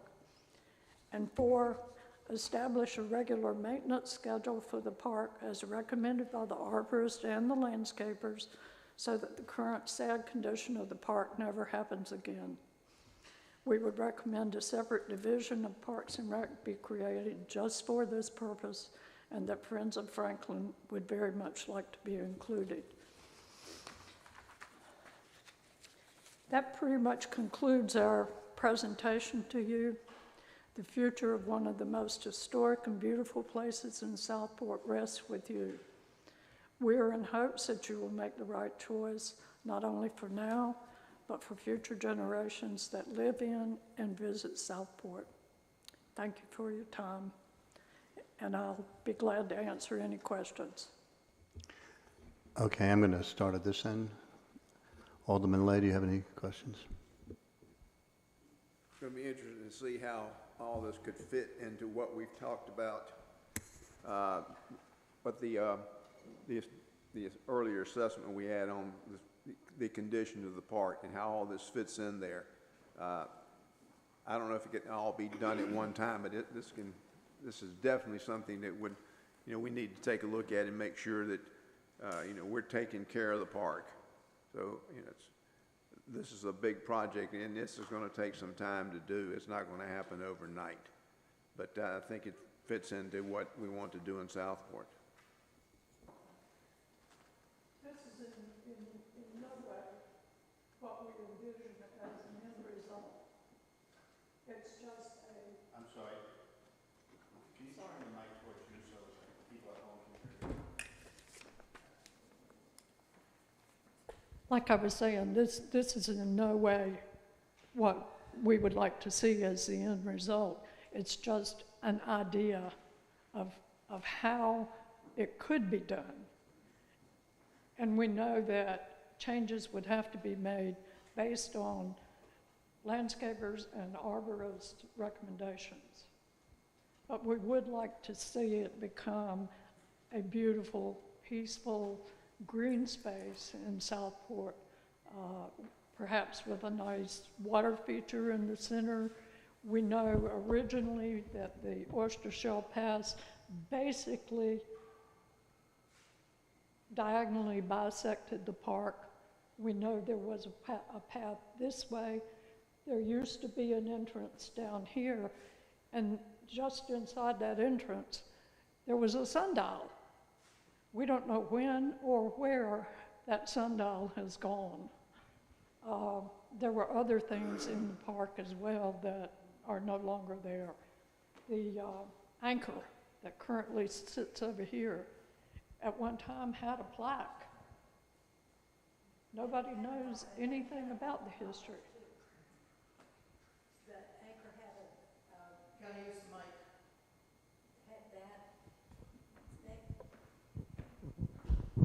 Next to the anchor, there was a concrete block that had a cannonball sitting on it, and the plaque was on the concrete, and we were told that they went together off of a ship somewhere, but nobody remembers where. We've tried to find that as well. One other thing we would like to see happen is the pump that currently is still in the park and not being used. We'd love to see that restored. Our understanding is that it was capped off after 9/11 for terrorist reasons. When that pump was put in and the water sample sent to Washington, D.C., it came back and they stated that it was the purest water they had ever tested.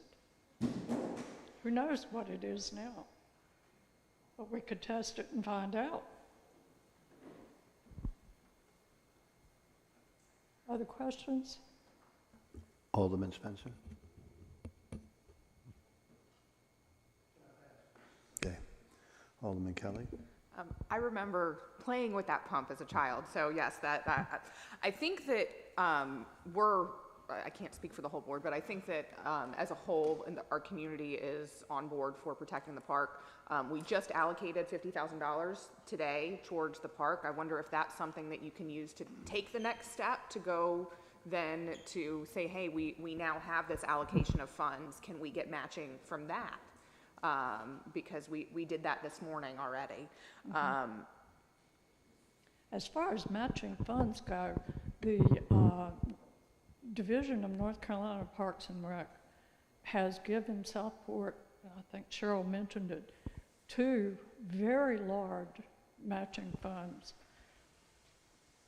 I don't have a clue what restoration of this park would cost. I'm thinking maybe $1 million, I don't know. But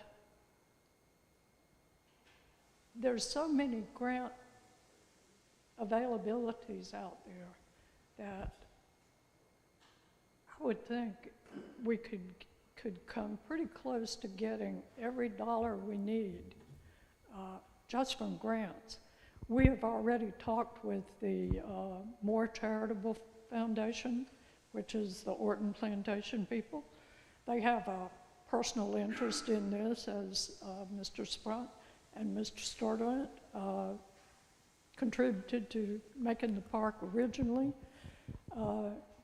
We have talked with Duke Energy, who has given several grants around Southport. They gave the Wooden Boat Show, when I was involved with that, they gave us $20,000. So there's money out there to be had. We just need to work for it. We're willing to work for it, and we hope the city would be willing to help us work for getting these grants. Alderman Davis. Several things. I've closely observed the progress of Friends of Franklin and what Friends of Franklin are doing, and the public reaction and general reaction of various segments of the community to this. And what happened in the beginning was a very small group of people, 3 of whom are here, 4 of whom, recognized a situation, identified it, and began to talk about, is this a problem that can be solved? And out of that grew, they came up with a name, Friends of Franklin. And it did not involve finger pointing. And I know after now close to 4.5 years on the board, and also having attended many alderman meetings for several years before I even ran for office, that the issue of taking care of the trees and also the condition of public facilities, our buildings, most especially the old city hall / city county courthouse, has come up again and again. And there's a lot of finger pointing. Why did we let it get so bad? Why? Who's to blame for this? Well, frankly, nobody is, other than perhaps previous boards that did not allocate enough money for things. But is it the fault of Public Works that they didn't get in and take care of the park like an arborist would? No, it's not. Public Works has other things to do. Is it the fault of Parks and Recreation Director and the Parks and Recreation Committee? No, they have other things to focus on.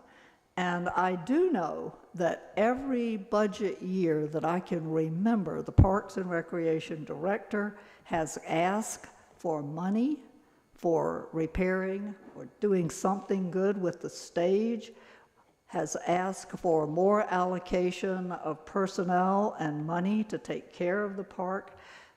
None of this is a case of blaming or finger pointing. It is a case of no board has ever borne down on this situation until now.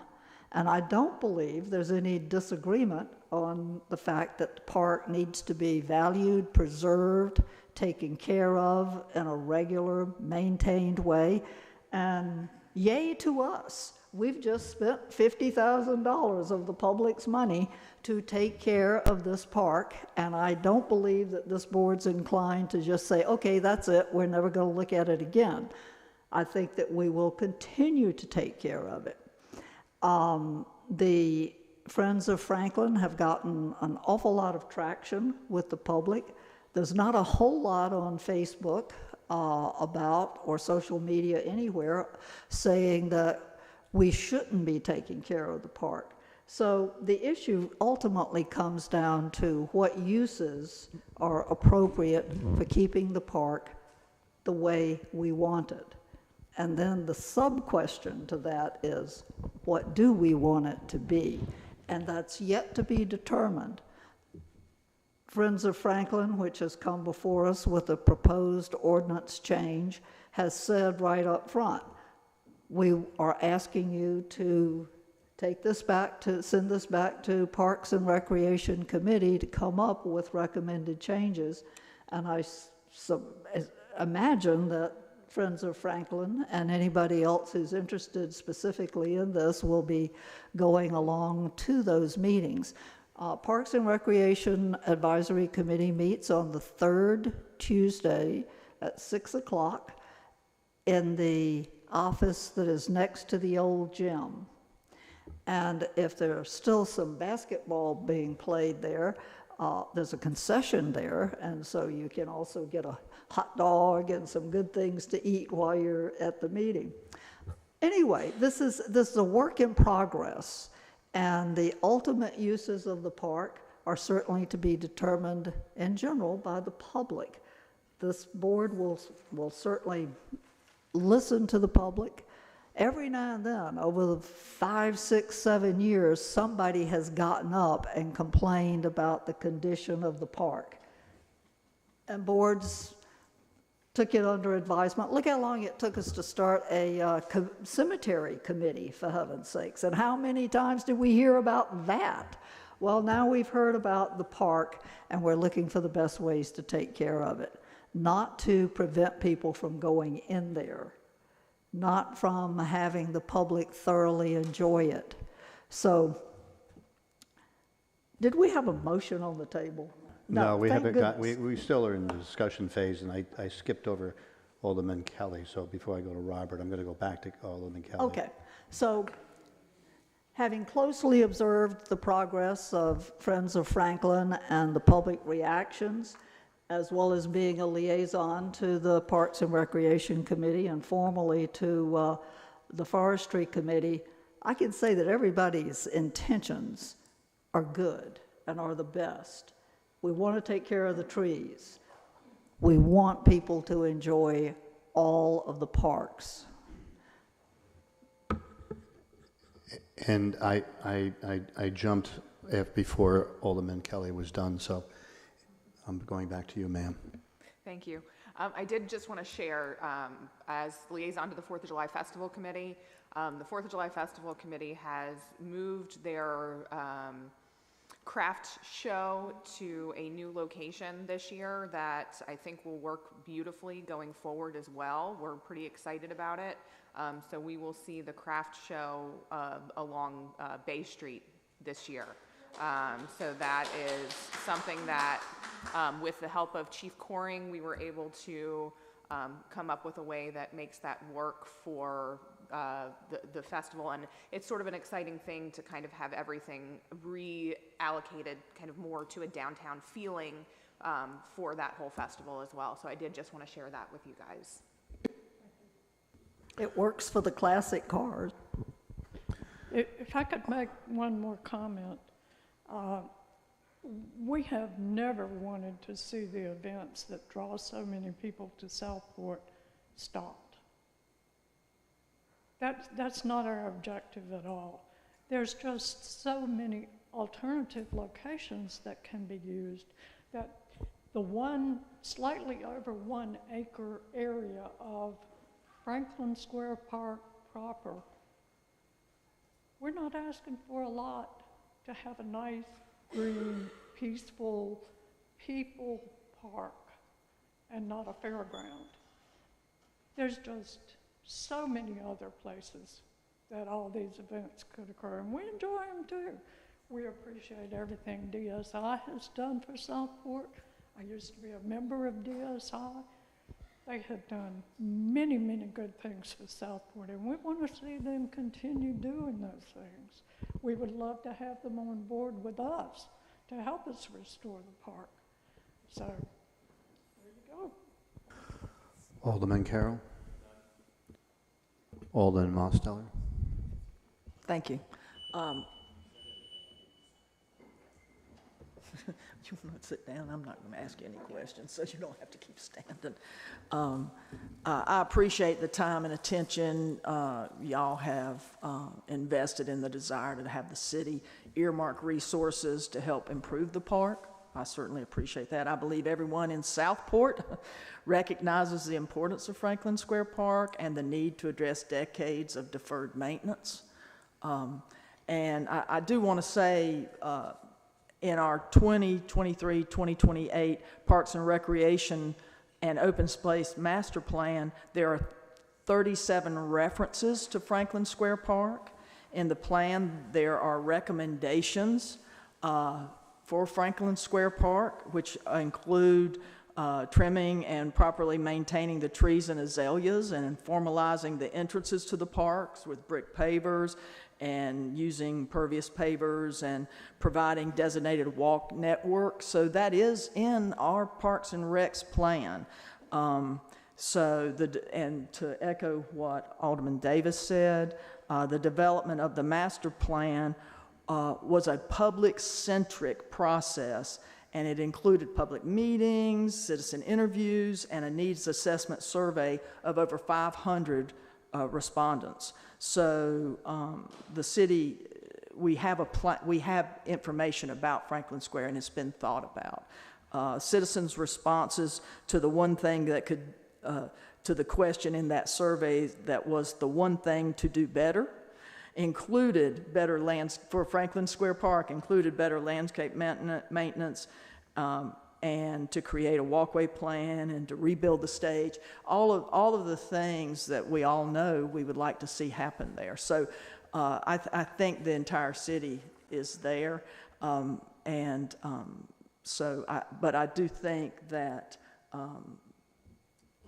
just like we did the public park process, much like we did the public engagement for Taylor Field Park, if y'all can remember how we all came together and had discussions and citizens gave their ideas about, and so that's sort of the genesis of what happened with Taylor Field and Park and how that came to be. So I think Parks and Recs Committee has the means and the structure to move this kind of conversation forward. And because the design and park utilization conversation would be driven by them and the public, just like what we've just said. So that's all I know. I have one observation for everybody, and that is tomorrow there's another meeting, there's a workshop, and on that agenda is a discussion amongst the aldermen on a policy on public-private partnerships. And what that means is, in the past, the public and private, the city and public groups would agree to do something, but there was never anything in writing to decide who was in charge of what. And so before anybody runs out and tries to get any grants or monies where you're signing for the city of Southport, it has to all go through the manager. Everything has to go through the manager on that. If it's going to be on city property, the city has to be the lead, and they work with the. I'm not suggesting we don't do public-private partnerships. I think they're great things, and we've talked about that on this board and the last board for years. But there has to be more structure to it than we have in the past. So all good ideas should be brought together and conveyed to the manager about where you want to go. But you may want to attend tomorrow's meeting to get some more structure on that. There's no vote necessarily tomorrow. It is just to socialize it, because so far it's only been socialized with 3 elected officials who are the ad hoc committee. And it has to be socialized with the entire board, because all of these things are not, the mayor doesn't opine by that and we're going to go forward and do this, or 2 people. It has to be the entire board. So that's the purpose of the discussions tomorrow. May I ask another question? If it's short. Okay. You got to go to the mic. You got to go to the mic, though.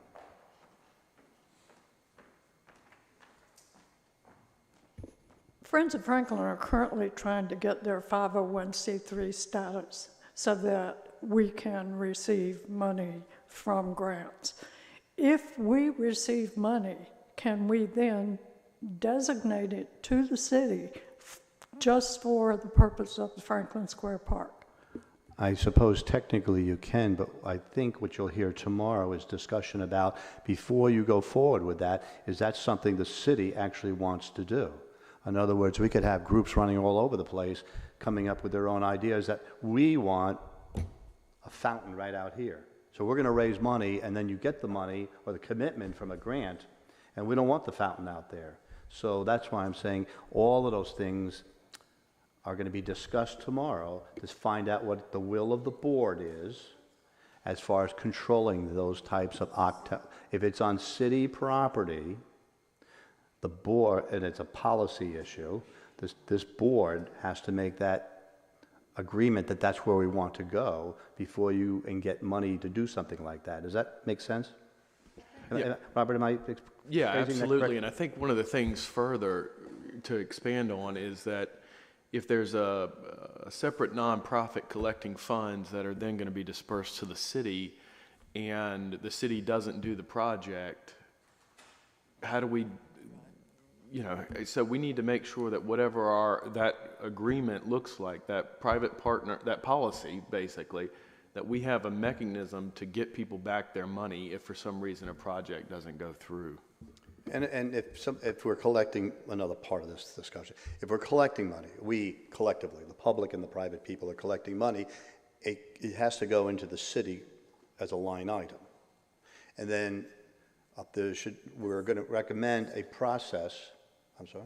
And isn't this what we're going to be discussing tomorrow? It is, okay. Tomorrow's going to be a long meeting. It should not be that long. So we're at the moment now that, is there a motion on the floor? All right.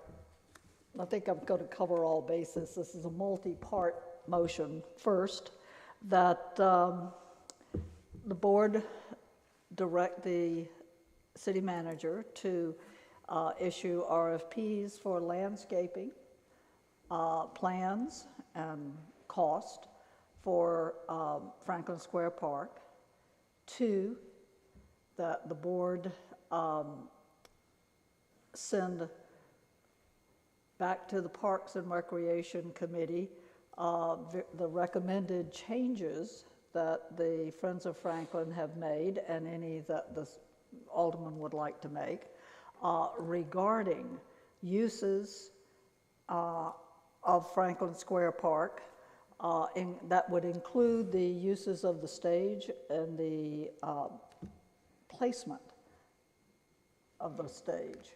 And the third part of this would be that we direct the city manager to include in our budget review process the uses of Public Works and Parks and Recreation Department, how they can best work together or separately to maintain public buildings and grounds, including the park. Can I ask for? So basically, in the past, we've said we've tabled it to go back to an organization.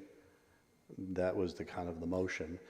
We already have instructed the manager in the last item to go forward with the budgeting process. So I'm not sure. We didn't talk about landscaping. That is a separate issue from the trees. The motion that's in our packet, Lo, does that correspond with what you're? Let's see. We've got requested action. We've got proposed motion.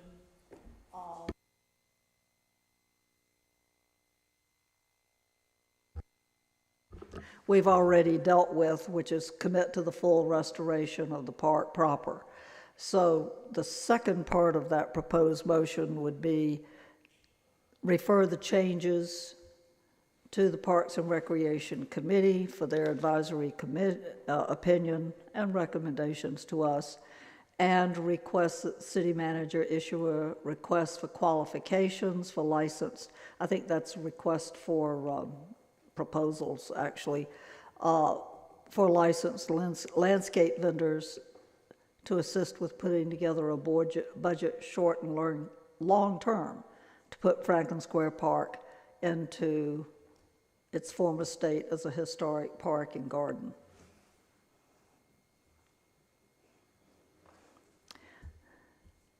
That's at the bottom of page 139. Is there a second to that motion? The motion is on the floor. It's been made and it's been seconded. Is there any discussion? I want, you know, I'm a tree person, so I want Franklin Square Park, us to spend money on it and do the right things. For me, this is way premature. What I would ask is that certainly we're moving forward with the $50,000, as Alderman Kelly said, which is a definite new trend in spending on the park. On behalf of the city, other agencies, DSI has contributed money in the past. And so what I would say is that we would refer this conversation back to Parks and Recs Board, because there really needs to be a big process around this conversation. I could not at this moment. The landscaping, I would find it difficult to have an RFQ for landscaping when we haven't made all these decisions in the public. I certainly think, Lo, I definitely believe that that will be something that we'll be doing, but for this moment, I would find it difficult to support this motion, only because I think we're addressing the initial tree mitigation issues so we can get the park back open, and then we need our Parks and Recs Board to drive that train just like they did for Taylor Field Park, with design and, you know, the future of uses. Would you then like to amend the motion? Well, I don't know if you. I don't know if that's what I think the motion would have to stand on its own in a new motion, or there'd be a friendly amendment, which I can't figure out how that would fit into that. So we would have to vote on this motion first, unless, ma'am, you wish to withdraw your motion. I don't. Okay. Any other comments, thoughts? I agree with Alderman Mosteller. I think that while we all want the park to thrive and we would love for it to be beautiful again, and we are moving in that direction, we can't put the cart before the horse in this, and we have to make sure that we have taken the necessary steps to do it as beautifully as it deserves. Because at this point, if we go to RFQ and we have someone come back and say, oh, this is what it's going to be, perhaps there are trees that could have been planted by the Forestry Committee in the meantime while we're making these plans to go forward, that might put a hiccup in what that would look like. So I think that the plan moving forward is to do the full restoration. I think it's just making sure we take the steps to do it properly, and make sure that we are set up for success in the future, not just an immediate knee-jerk reaction to get it done right now. Maybe we could split this up, since there are multiple parts to the motion. We could agree on what we agree on, and then go down the. Well, that would require a new motion, and that we would have to have the first motion either taken off the table or we vote it and see what happens. Yeah, I'm sorry.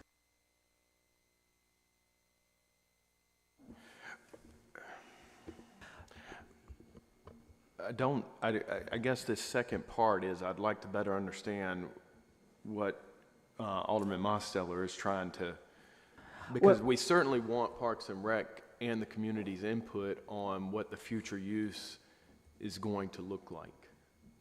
So, and I think we all agree on that, right? Right. We all want that feedback. So, you know, if we took this motion and we said, okay, one, are we all willing to commit to the full restoration? That's probably positive.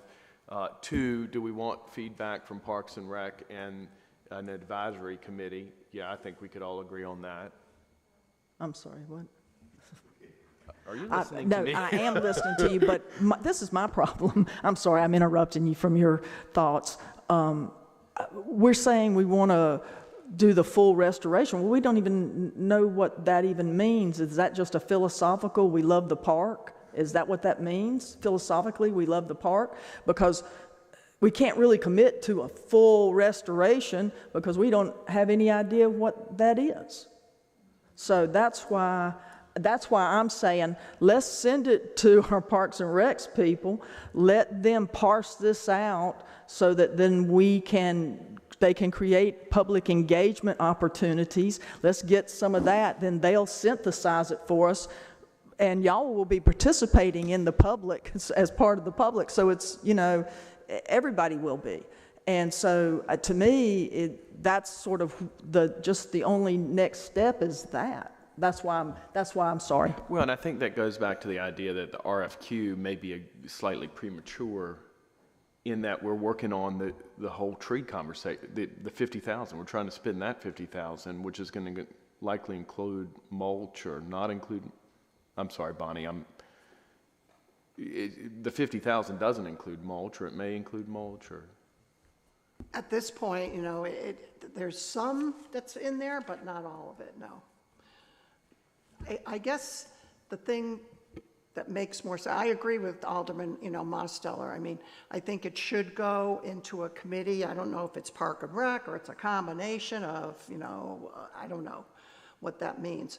But one thing I did want to mention is Thursday, you had your long-range planning. I've got a list of 30 things here. And and this was never brought up. So, which makes me say, I think you've got some time you can work on this because it wasn't a priority when we went through this last Thursday. So I think it makes some sense to try to get it over to them. I think the hard part is, and I want to be honest about this, you know how I am, there's a lot of animosity between a lot of groups here. And so what is the best way to move forward that people can work together? Because there's been a lot of things said about different groups, and this is not going to be an easy one to put together. I think that's one of the values of getting, whether it be Parks and Rec or a I don't know, but getting that feedback and getting public input so that it's not my opinion or Lowe's opinion. I mean, we know that we're right, but not everybody feels that way. So I would like to get I would like to get people's input and have an advisory role from people who do this every day. What exactly, I think we'll spin our wheels unless we are very specific about what we want feedback on. Well, I think use of the park first and foremost. We need, does everybody feel like we should reduce the uses of the park? I don't think we should decide that right now. Well, we're not, No. but your question is, what should this advisory board do? And the answer is, give us some advice as to what people want to see the park used for. Perhaps we should look toward having a town hall meeting on this, and not just hear from a committee, but everybody. well, that's what I was trying to get to, like the Taylor Field, and Parks and Recs handled that so that they had multiple public meetings, so multiple opportunities for citizens to participate. And so Parks and Recs knows that process. We did it with the master plan, and all that. So that's why I think, and they are responsible for Parks and Recreation, and Heather knows, PARTF and what things will be funded by PARTF and what things will not be funded by PARTF. She knows all of that conversation. So the genesis of this really should bubble up structurally from Parks and Recs, I feel like, because that's why they're there. And then the public, they're just synthesizing the public information. They're not making the decision. The public's going to be making the decisions.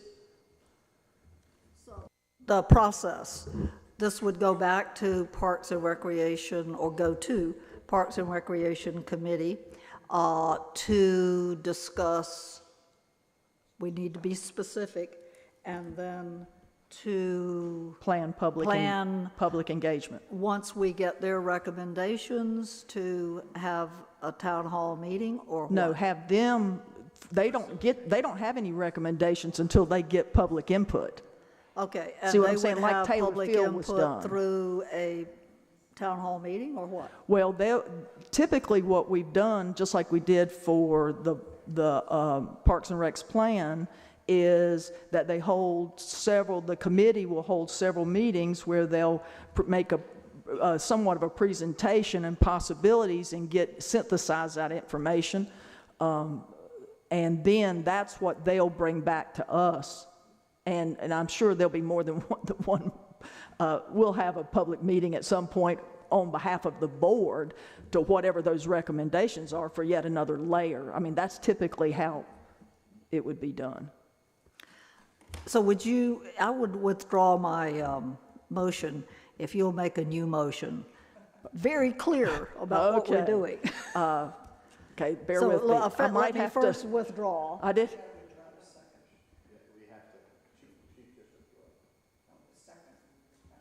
It was seconded. Yes. So I'm sorry. Okay. So the motion and the second have been withdrawn, so ma'am, Alderman Mosteller, the ball is in your court, and just remember, the poor clerk has to get this down right. I know. You make me sound better than I'm going to. I would like to make a motion that we refer the Franklin Square Park conversation to the Parks and Recs committee and department to consider needed improvements for Franklin Square Park, and to initiate public engagement, adequate public engagement to be able to come up with recommendations for the board for the future uses of the park. Second. We have a motion on the floor. It's been seconded. Any conversation?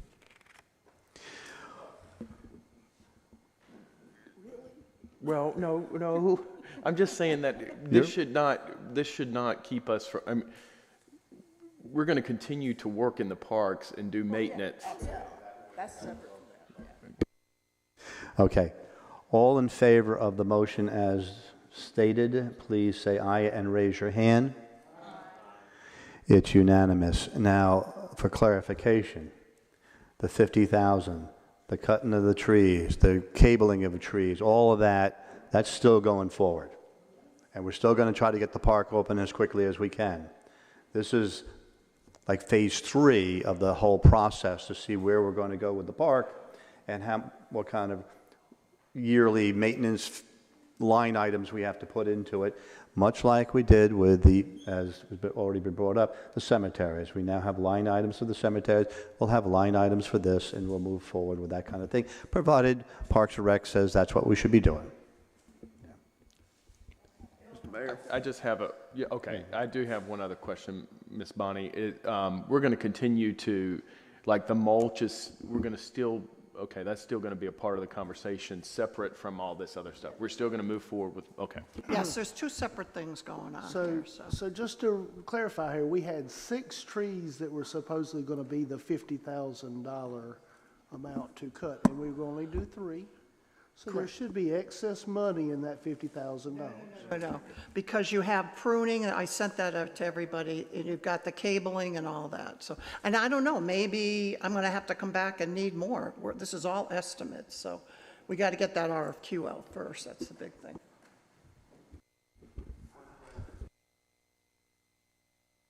But bottom line, we've got to get the park stabilized before we can do anything. So that's the number one item. And after that, then things can go forward. But until we do that, nothing's going to really happen. That is correct, sir, and we are in fact moving forward with that initial stabilization so we can open the park to at least people walking through it. So, I forgot, we haven't voted yet. Yeah, we're good. Okay, all right. Let's go on to the next item. I'm sorry, I don't think we voted. Did we vote on this? Okay. That's right. I'm sorry. I'm old. Yes. The next item is the job study. Patty, would you be so kind as to introduce this?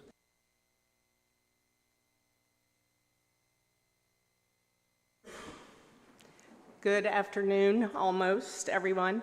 I would like to welcome and introduce Rob Williamson from Evergreen Solutions. He is here to present the results of our job study that started back in September.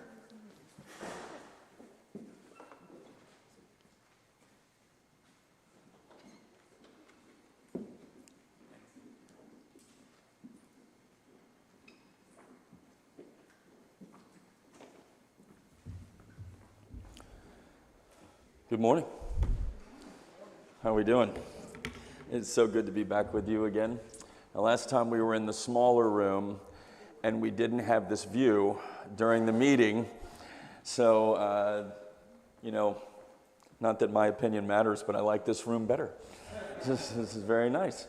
So, look, we're going to talk a little bit about what we've had the opportunity to do for you here, and very grateful for the opportunity to work with the city. Patty has been wonderful to work with. Bonnie has been wonderful to work with. And excuse me, my voice is not the greatest today, but I get the opportunity to work all around the country with cities and counties and utilities. And I get the opportunity to work with a lot of different professionals in the public sector. And I can tell you that you are very blessed to have the team that you have. A very talented group. And, you know, Bonnie's very good at what she does, let's put it that way. I know she hates me for saying that right now. So talk a little bit about the study process and what we did for you. Basically, I could net it out to we did some core things. We assessed what you're currently doing, how you go about paying people now. Then we surveyed the employees, we surveyed the market, we put that data together, and now we find ourselves here today reporting on where we are. What are the study findings? We still have some next items to get through with you, and we'll talk a little bit about that. But bottom line, we feel like the plan that we're going to recommend meets the initial study goals of giving you a fair and competitive pay plan, modernizing your pay plan, and making sure that you're market competitive.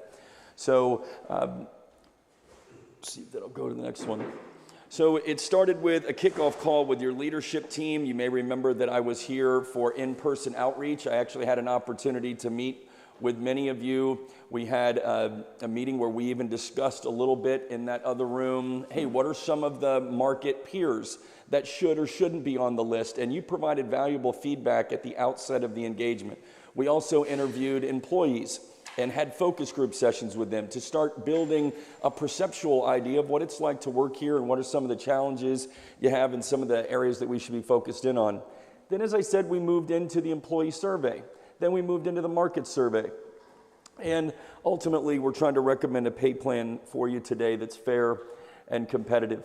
So compensation philosophy, right off the bat, what does competitive look like for you and how can we be competitive in the market? Because we all understand that turnover is expensive, right? For hourly employees, typically on average, your turnover is going to be about 50% of the annual salary cost of that employee. When you move into those more tenured employees that have supervisory responsibility or in management roles, that can go to 1.5 times the annual salary for replacement value. So we want to make sure that we're competitive. And then we want to make sure that we understand their fiscal realities at work here. Right? There's always in local government more problems than we have money for. And so we have to be good stewards of taxpayer dollars. So we want a pay plan that's fair. We want a pay plan that's flexible, but it's also got to be fiscally responsible. Open range pay plan, not a step plan. That provides you more flexibility at the size of the organization that you are. If you have a high performer, somebody that you want to retain, You don't have to worry about being restricted with just moving them one step because they were successfully able to stay employed another year. You have an open range where you have an opportunity to reward those performers, and it provides you more flexibility to make your pay plan be based more on tenure and performance. We want to reward loyalty, but we also want to reward those high performers. So one of the things I wanted to highlight to you is I mentioned the survey piece, right? Well, we average about 70% participation around the nation for the projects that we do. Right now, I'm in 11 states with about 40 different engagements that I'm project manager for. This is next level participation, y'all. Your employees were leaning forward. This was very much of interest to them, supervisors as well.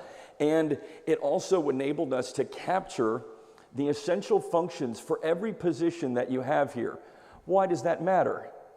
Because data is the defense, and this is starting to build the case that we have a very defensible data set from which to build recommendations from.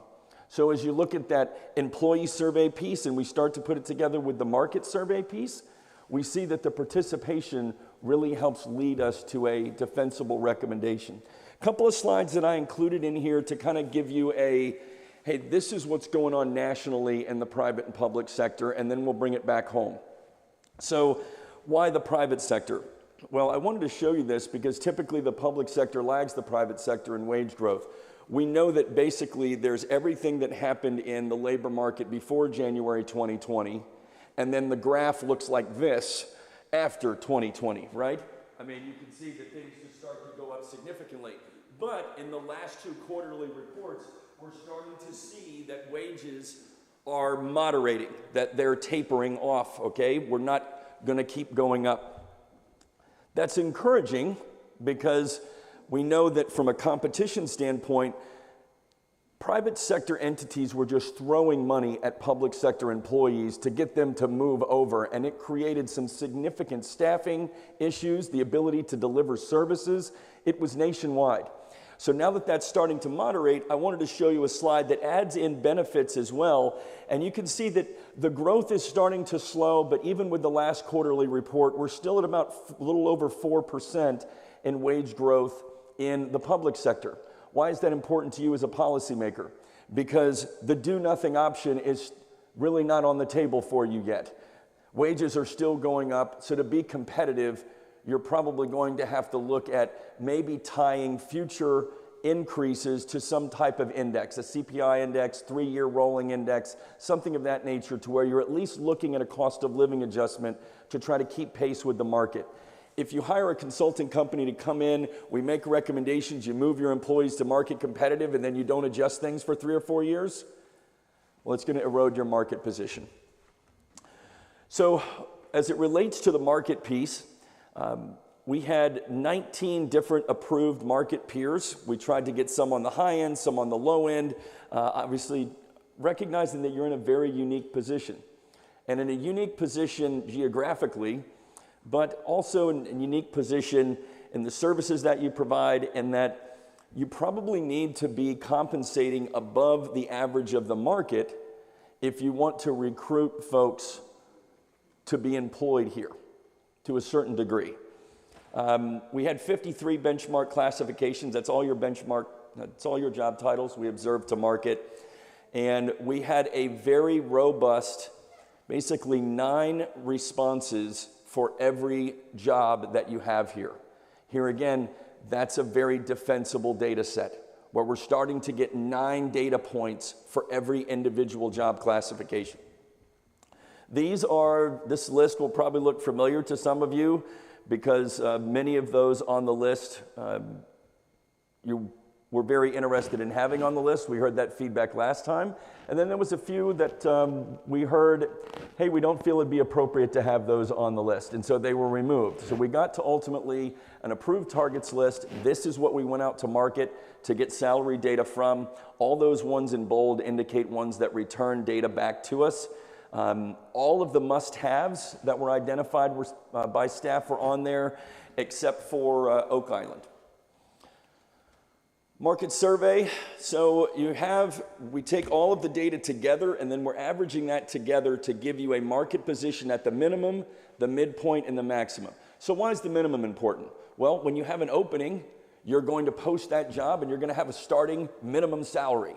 So if you're not competitive at the minimum, which you can see if we average all those titles together, we average all those jobs together, you're 7.1% behind market.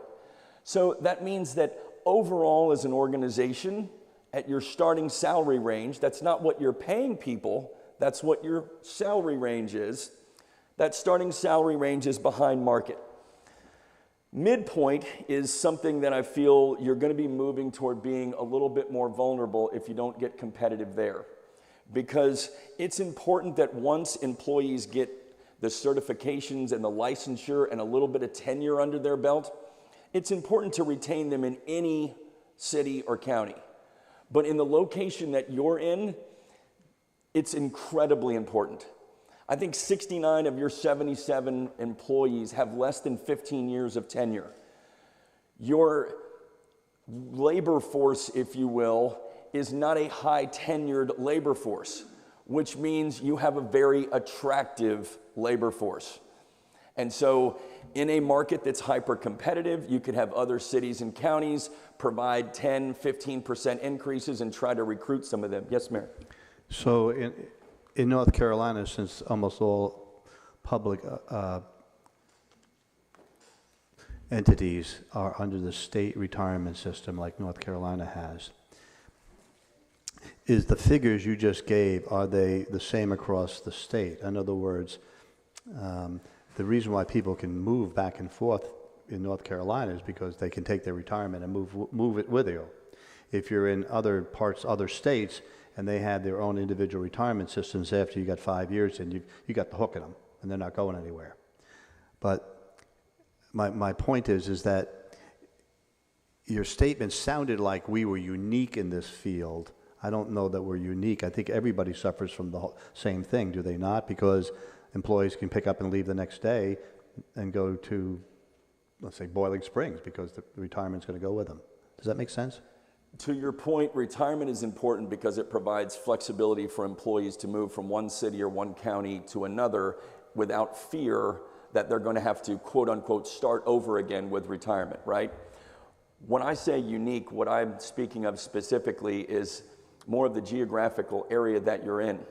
For you to recruit and retain talent here, you probably cannot pay the same wage that you could pay in another market that may have additional opportunities, it may have better housing affordability, it may have any number of resources that a small coastal community doesn't have. That's not to diminish the unique characteristics you have here that are extraordinary. It's just when you're talking about providing services and recruiting and retaining talent, to make sure you have a larger pool of applicants, you're going to have to make sure that your wages are probably placed at a higher percentile of the market. That's what I mean by uniqueness. Thank you. Sure, yeah, that's a great question. So at that midpoint, here again, am I recommending that, oh, you got to give everybody a 14% raise? No, that's not what I'm saying. But what I'm saying is that overall as an organization, you are at a competitive disadvantage currently to the market. So as policymakers, something that you should be evaluating. Yes, sir. What you're saying basically is we got to be competitive in the SMSA, Standard Metropolitan Area. I'm sorry, competitive in? The SMSA, Standard Metropolitan Statistical Area. All the entities that are in and around us, we got to be competitive with them so that we can attract people and we can do things to retain people. Yes, I mean, that's your identified market, if you will. Right, exactly. Absolutely. So the good news is we've got a way that can take you from where you are now to being a market competitive position. As I mentioned to your employees when I was here for outreach, there's no recommendation that Evergreen would make that would have employees make less money than they're making now. The parity that we're going to talk about. We use this word parity, and I realize that, we get to do this all the time, right? But compensation studies are not something that you necessarily are dealing with or talking about every day. When we say parity, think time.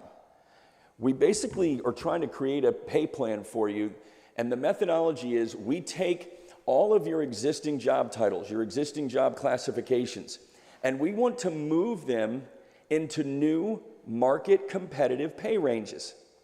And then once we do that, then we have to take the employees that occupy those job titles, and then we got to move them into those new market competitive pay ranges. Well, how are we going to do that? We do that in this recommendation based on time. How long has an employee been in their current job title is one way. How long has an employee been with Southport overall, regardless of the job that they've been in? And so what we're recommending is a kind of a hybrid between the two. And what I mean by that is for those employees that have been here longer than 15 years or they're past the midpoint, we would look at recommending a moving them into their new market competitive pay range based on how long they've been in their current job title or class parity, how long they've been in their current classification. For all of your other employees, which is virtually all of them, by the way, that are less than the midpoint, they have less than 15 years of tenure, then we're recommending tenure parity, where we're going to move them into their market competitive pay range based on how long they have been in service to the city. And so when you put those two different ones together,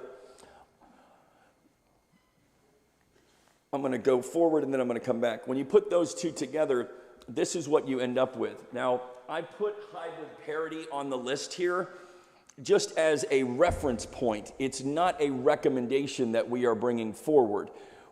As far as moving employees into the new pay plan, we're using what we call above midpoint parity, which means those are the employees that have more than 15 years of tenure. How are we going to move them into their new range? We'll do that based on how long they've been in their current job. Then the rest of the employees below midpoint parity, those are the employees with less than 15 years of tenure. We would move them into their new pay range based on overall years of service. Okay? And now I'm going to back up real quick and tell you one other thing that we recommended. One of the things we heard during outreach, and that's something we're seeing that's very important, especially in the law enforcement and public safety side of things, is that career progression, the career ladder, giving folks an opportunity to progress. And I know that it can be difficult sometimes in a smaller jurisdiction.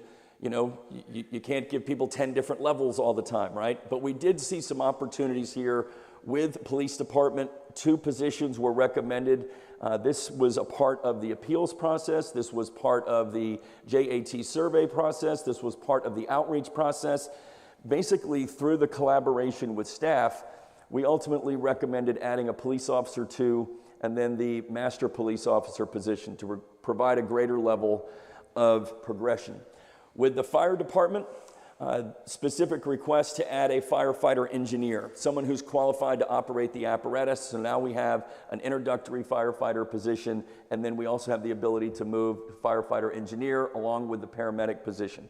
So it provides an additional level of progression for your employees. We're not recommending an FTE adjustment along with this, okay? So it would be internal, the number of employees you have now would provide them an opportunity to move. We're not necessarily saying, hey, you need to add 3 new employees or 5 new employees, that type of thing.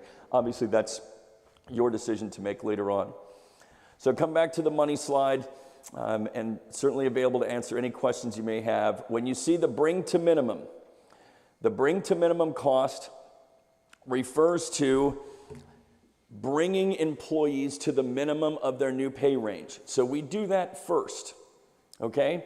So let's say I'm an administrative assistant and I make $32,000 a year. And we go out to market and we find out that the new pay range for an administrative assistant to be competitive should be $35,000 a year. So let's say your current range is 32 to 52 and we go to market and it should be 35 to 55. To bring that employee to minimum, the minimum of their new range, they would be recommended for a $3,000 adjustment. They're making 32, The minimum's 35, we're gonna bring them to the 35. So that's what the bring to minimum refers to. So we include the bring to minimum in the above midpoint, and we include the bring to minimum in the below midpoint.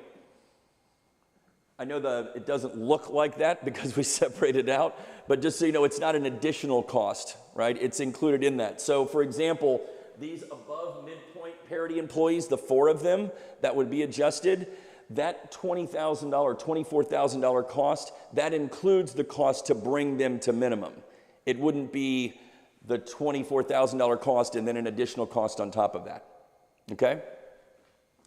And then there's some next steps for you that we've got. We're gonna update all of your job descriptions, including the new positions that are created to make sure they're compliant with FLSA. We're gonna make sure that they match the essential functions that employees are performing. Then we're gonna train your team on how to maintain the plan moving forward. If you add a new employee, or if you add a new job, where does that get slotted into your pay plan, and how can you do so where you're not picking winners and losers, you're doing it based off of some type of methodology that's fair and equitable. So we're gonna show your employees how to do that. And then ultimately, we're gonna give you a final and draft report that memorializes all the work that we've done for you and the study findings, and so that would be available to everyone. And at that point, I'm sorry, I don't know why it kept advancing the slides on me going back and forth there, but typically folks that make decisions that y'all do, you want to stick with that slide often, so I'll go there for now. One of the things, Go ahead, sir. one of the things that you pointed out in the very beginning is the cost of turnover. I mean, you got to keep people on the job as best you can. If somebody's here and then you have to replace them, there is a period of time where there's going to be very low productivity. The person may come in, may have super skill sets, but it's going to take them a period of time to get up there where we need them. So there's going to be low productivity. We're not going to be getting what we need out of them. So it's imperative that we come up with strategies to keep people, and one of them is to be competitive pay-wise. Now, pay can be a very big dissatisfier if they are not within a certain range where we need to be. But the cost of turnover is tremendous. To your point, it's not just the cost too. You know, turnover is disruptive in any organization if it's unhealthy. You know, some turnover is good. People retire, they move on, what have you. But when you have non-healthy, let's say voluntary separations, people are choosing to leave to go to other organizations for any number of reasons, it's not just the cost, it's disruptive any size organization, but your size organization, it's particularly impactful because you just don't have as many bodies, right? So if I have a department of 3 and one person leaves, 33% of production just walked out the door. So to your point, it's cost as well as the disruption.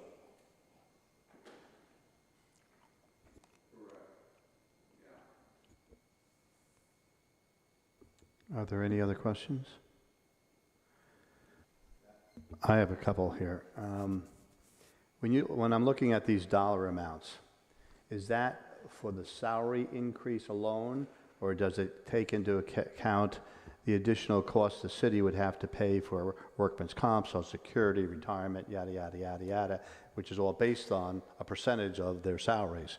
So is that built into that? Great question. The numbers you see before you are base salary adjusted for cost of living. And also it's based on the implementation date, meaning that this is a total year's cost. So this isn't a write a check today number. You know, you're talking about if you were to implement a portion of this, for example, then you're going to prorate this number. This is the overall fiscal year cost. I'm sorry, I want to make sure I'm tracking correctly. These numbers do not include those things I just talked about. No, they don't include benefits, they don't include So we really taxes, don't that type have of in stuff. front of us how much this is going to cost us. You do for base salary adjusted for cost Well, of that's living, not yeah, how, but what our not the budget total is. Our number. budget is based on all those other things as well. So, Patty, is there like a figure that we look at benefits percentage-wise? I mean, how do we, I mean, I'm pretty sure the board's going to do something here today, but I'm just trying to make sure that we memorialize this correctly on what we're voting for and what we knew at the time that we voted.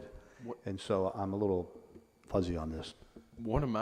I guess one of my questions is it common for the city to do this outside of our budget deliberations? I don't know the answer to that question. I can't like, speak is to this Southport, something, but is this something we should wait and adopt? That's up to the board. I've seen it done both ways. I've done probably 3 or 4 of these, and I've seen them implemented immediately. I've seen it implemented for July 1. It's up to you guys. I also have a question. I don't know if I missed this or we didn't address it. Do these figures include COLA, or do we determine the COLA separately from these? Separately, okay.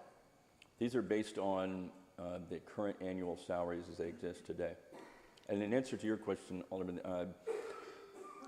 I have seen in the last couple of years, most entities provide at least partial increases outside of their normal fiscal budget process. Because typically when we're hired and brought in, it's not all rainbows and unicorns, right? The policymakers have identified we have an issue with recruitment and retention. We might be behind market. And so to go through the process, find out that you're 7 to 14% behind market, and then tell everyone, hey, we're really not going to do anything right now. Typically they'll implement some portion of it, and then maybe the balance in the next fiscal year. Can you flip to page 13 of your slide deck? I'm not sure which slide that is, Mayor. That it says key recommendations. Oh, right. Right there. No, you jumped over it.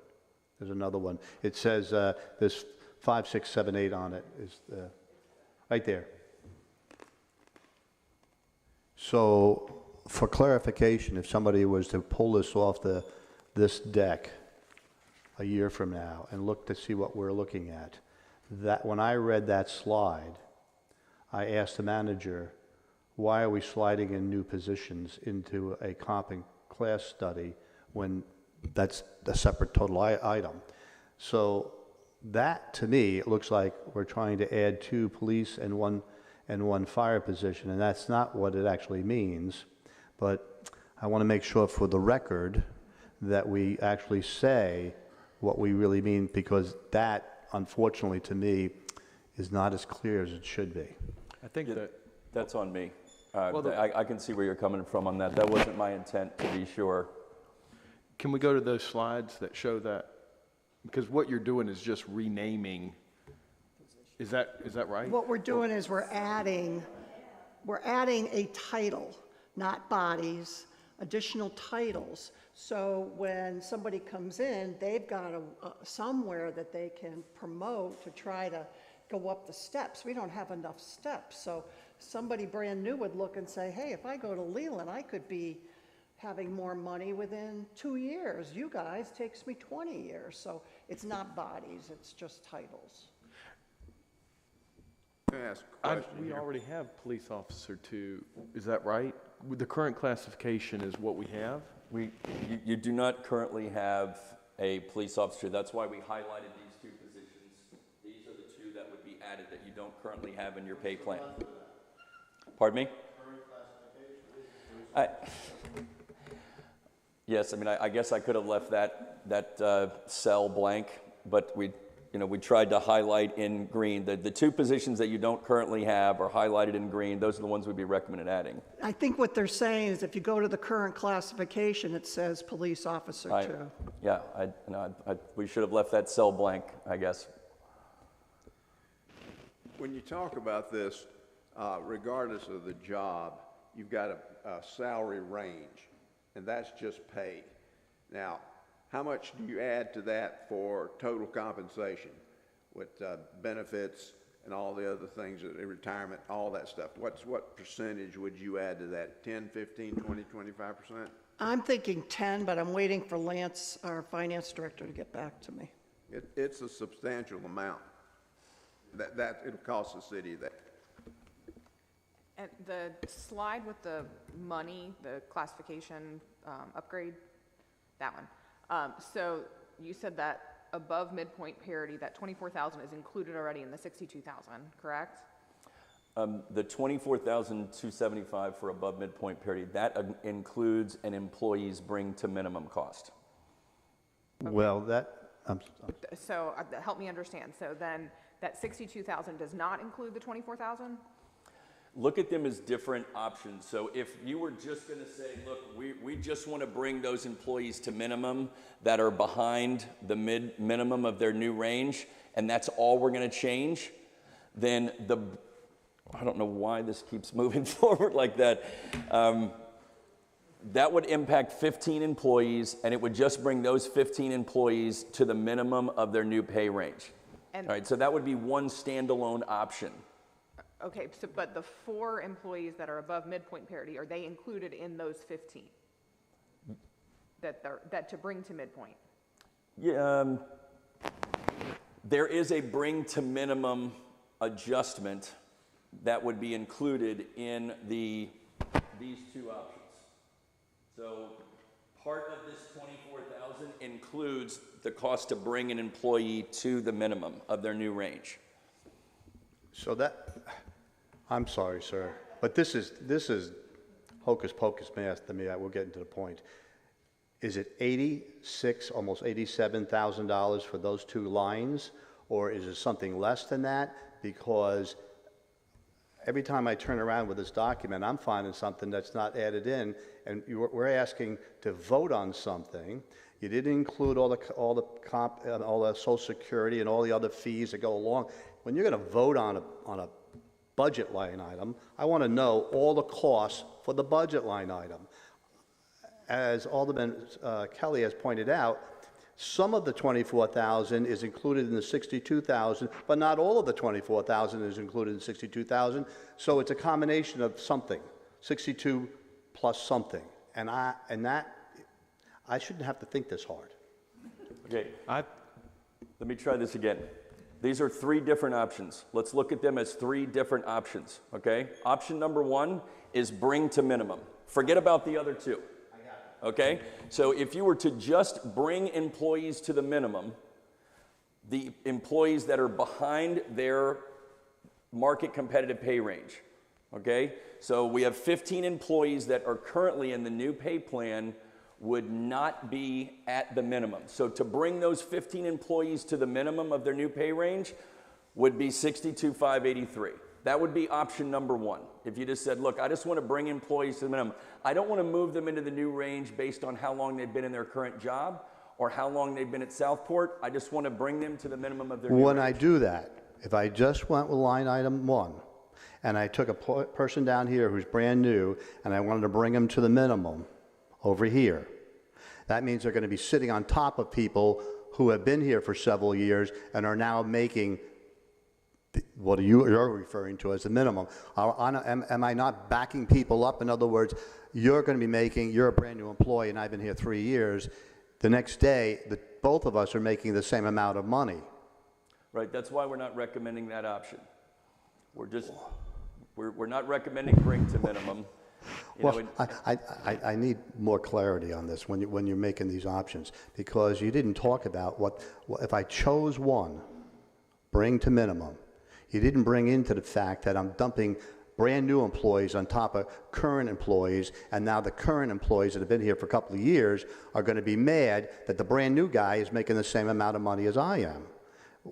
Those are the kind of conversations we need to have, because I don't want to turn what is supposed to be a good thing into a ruckus amongst the employees that we inadvertently, because we're not subject matter experts in this, made a mistake by voting on 1.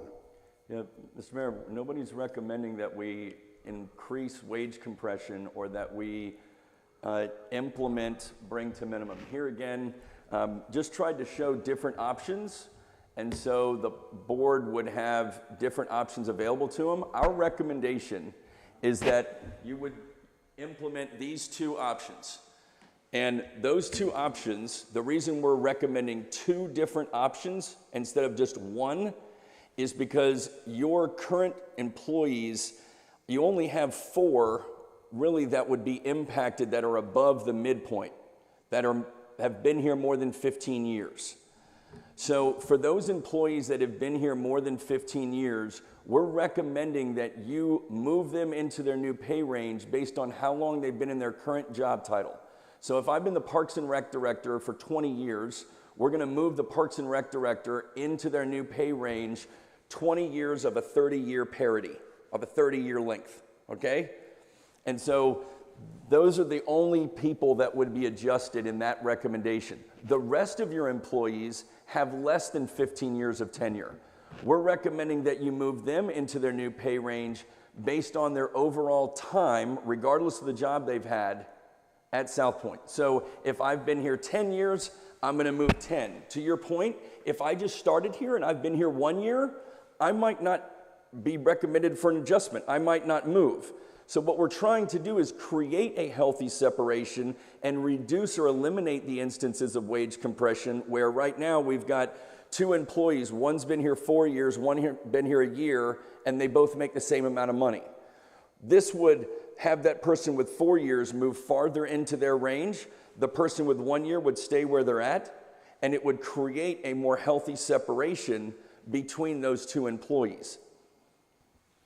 Let me ask a question. Does any of this include performance on the job, where you've gone through it? You're sitting here, you got a guy that's doing a really, really good job, and a guy that's barely making it, and they're sitting there making the same amount of money. That's when I talk about wages becoming a dissatisfier. I'm sitting here busting my butt making X, and the guy's, he's just kind of cruising along making X, you know. I'm saying, I'm up here, why shouldn't I be making more than this guy? So, you know, performance has got to be taken into this somehow. Yeah, how you choose to value performance is a policy decision that you'll have to make. But we also have contemplate that. We also have written evaluation performance, which we do. So those have already been taken into consideration based on their current salary. You know what I'm saying? Yeah. So it's already in place in essence. Yes. Yes. Will be in place in the future. It could just keep, you know, because we do them every year. I think, you know, my recommendation is that we as a board take this up during our budget deliberations. And we're talking 3 months. I feel bad that we're not paying our people what they're worth, but this next budget cycle is going to be challenging. And so, and we don't have all the information.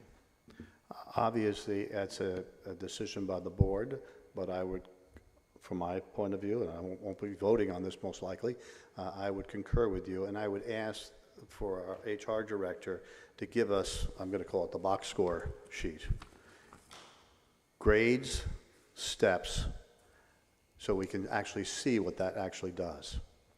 And so if we're moving people, whatever the decision is, we can actually try to track the hypothetical employee across, so we all can see this person is a grade 4, and they're in a step 2 now, and if we do this, they're going to be in our current step 6, and we're taking a guy who's already in 6 and we're doing something with them, so we can visualize what we're doing, so we don't have an unintended consequence of backing people up and compressing wages here.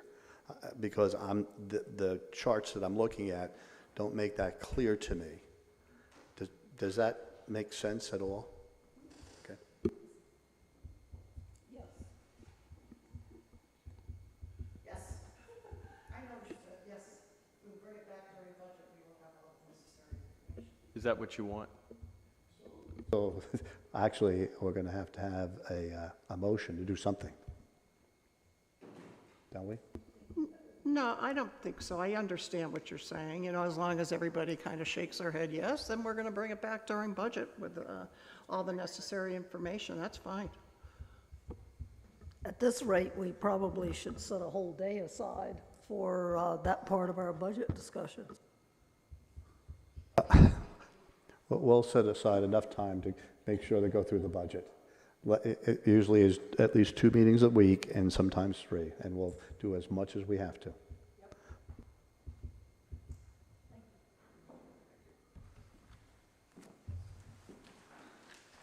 Mr. Mayor, I have to step away. Thank you. I apologize. So one other, while we're on this topic, there was a list of items that you had there that you will do for us. Isn't that, we paid them or? Yeah, you've already paid them for that. Okay. There's no additional funds. Okay.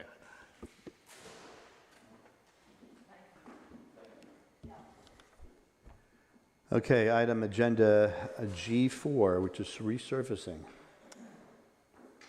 Say hallelujah.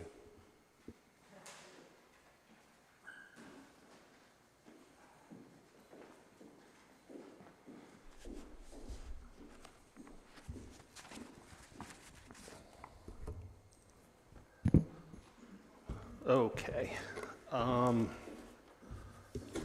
Not here to talk about water or sewer merger, which is very pleasant. There was a PowerPoint. Oh.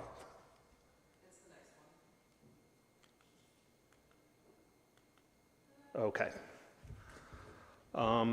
Paving program for the future of Southport. Just go through some quick things. Just informationally, average pavement life is about 20 to 30 years. A lot of that is dependent on the traffic volume and the environment.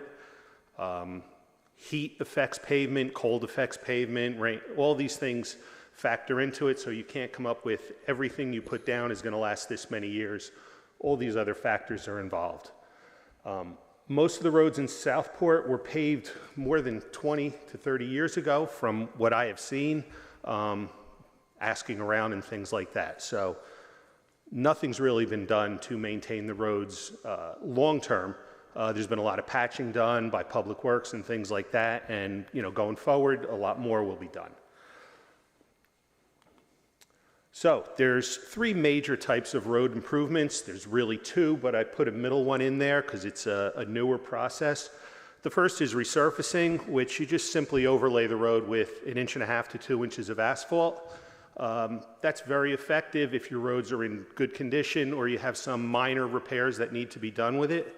The next step is reclamation. That's when there's too many repairs that need to be done, but it doesn't warrant ripping the whole road out. With that, what happens is they come in, grind up the road, inject it with an asphalt emulsion, a bituminous foam, and then you put your 1.5 inch layer on top. The last is reconstruction. When you get to reconstruction, your road is pretty much gone, needs to be ripped up its entirety and then reconstructed from the ground up.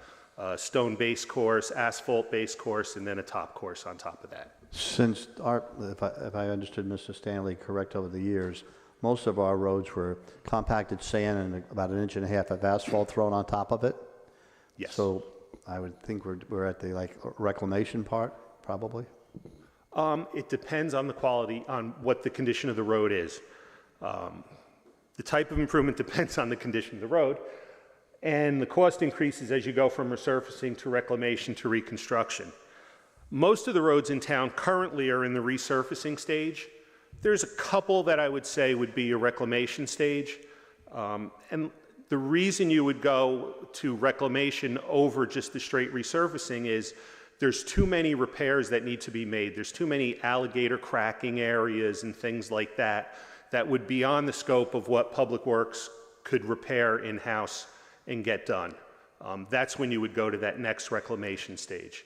And the reclamation creates a base course with the existing surface course, as opposed to removing it and hauling it out and away. You're reusing everything that's there, just adding more bituminous into it.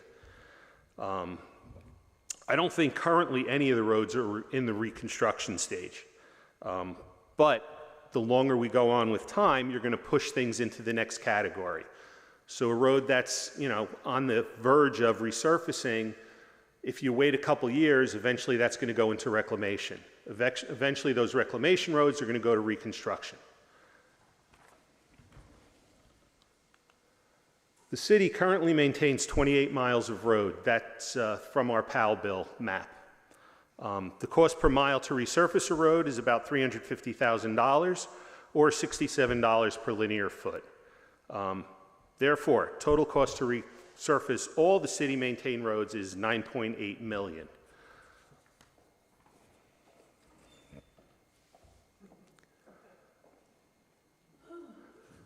Here's the fun part of that. The city receives about $150,000 annually from the state in PAL bill funds. To resurface all the city-maintained streets using only the PAL bill funds, which is pretty much what the logic has been in Southport for many years, will take about 66 years. But, as I said earlier, the average pavement life is 20 to 30 years. So those roads are going to break down twice for every time they're done.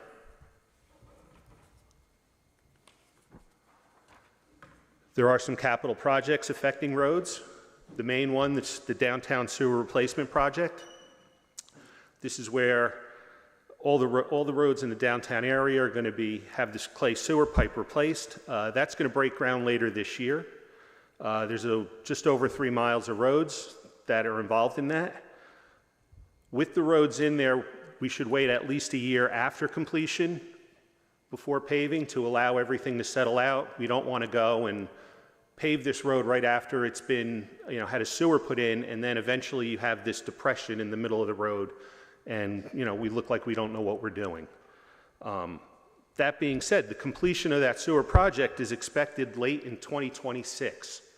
So most of these roads should not be paved until late 2027 or more reasonably early 2028. The cost for that is $1.1 million. We discussed that previously, and the board, had some set around from the funds of the sewer merger to take care of that. This doesn't really show up that great, but the streets in yellow are all the streets that are part of that sewer replacement project. So you can see there is quite a few, and it pretty much encompasses the entire downtown. And this is more informational for everybody out there, including the public, about why the streets are being let go there.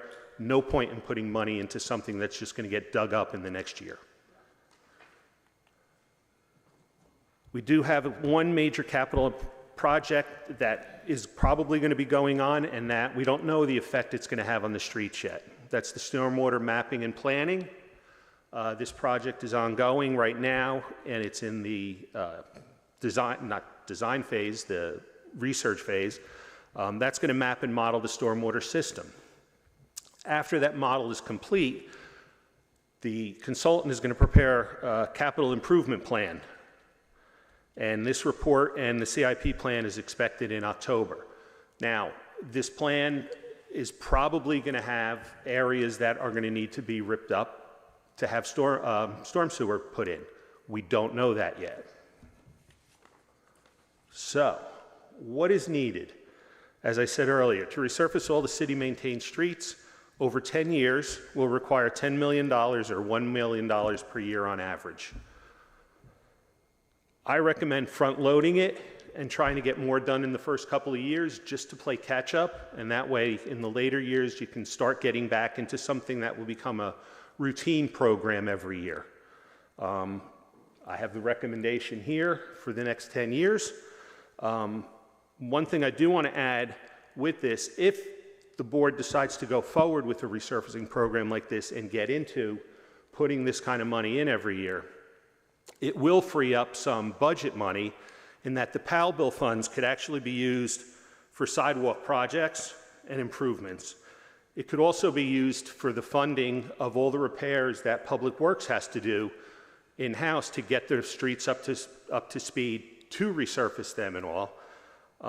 And also for some minor stormwater projects that can be done by the Public Works Department, and also some minor sidewalk repairs that can be done. So it will free up some budget money on an annual basis, but you're also tying up a lot of money long-term. Also recommend spreading this throughout the city every year, not concentrating on just one area. If you concentrate on one area, what happens is those streets are all going to come up again at the same time. But by spreading it, you're having that all over town, and you still have good streets and areas. So, the next steps. Board considers funding a resurfacing program through bonding or annual appropriation. I'm not a finance guy, so I don't want to speak on how to finance it. After that, we conduct a survey of all city streets and we rate them. That's a very time-intensive thing because you have to go out and hit every street and ride every street and look at every street. This can be done with a consultant or in-house.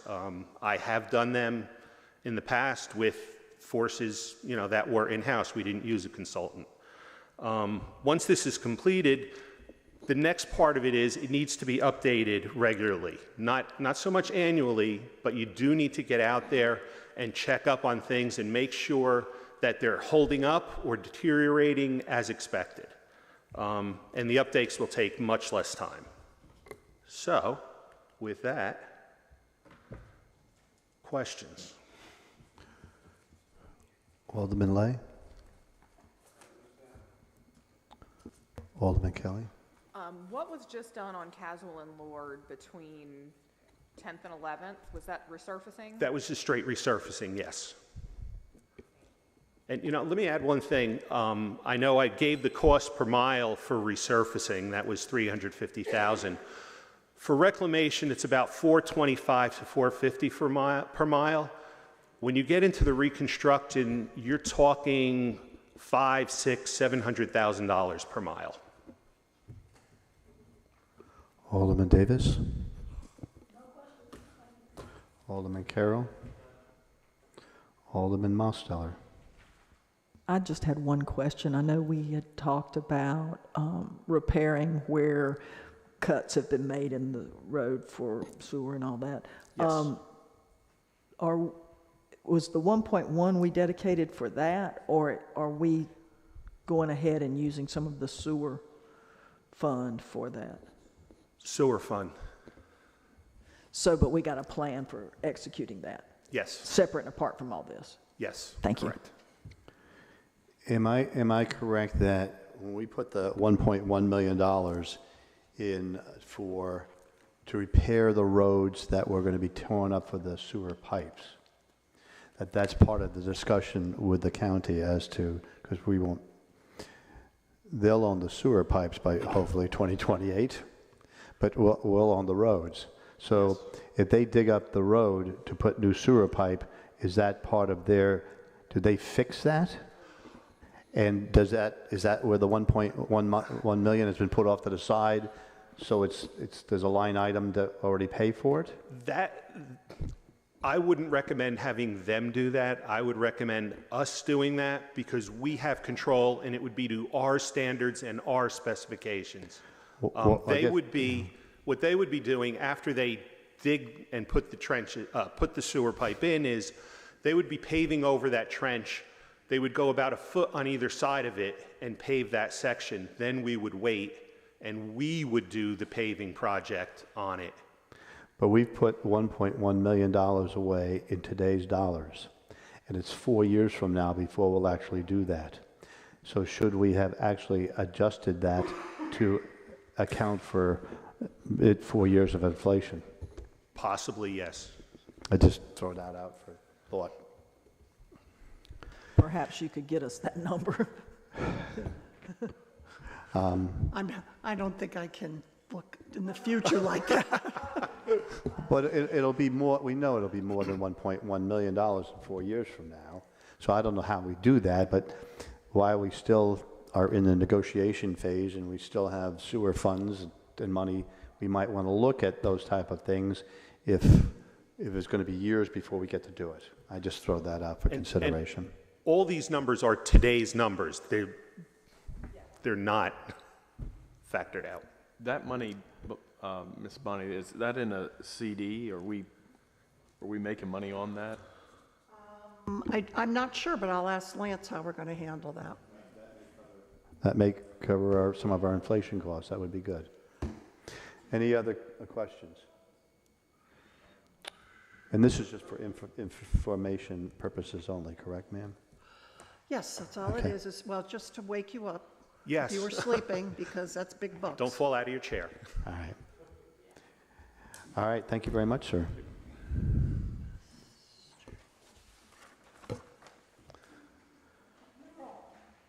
I'm sorry?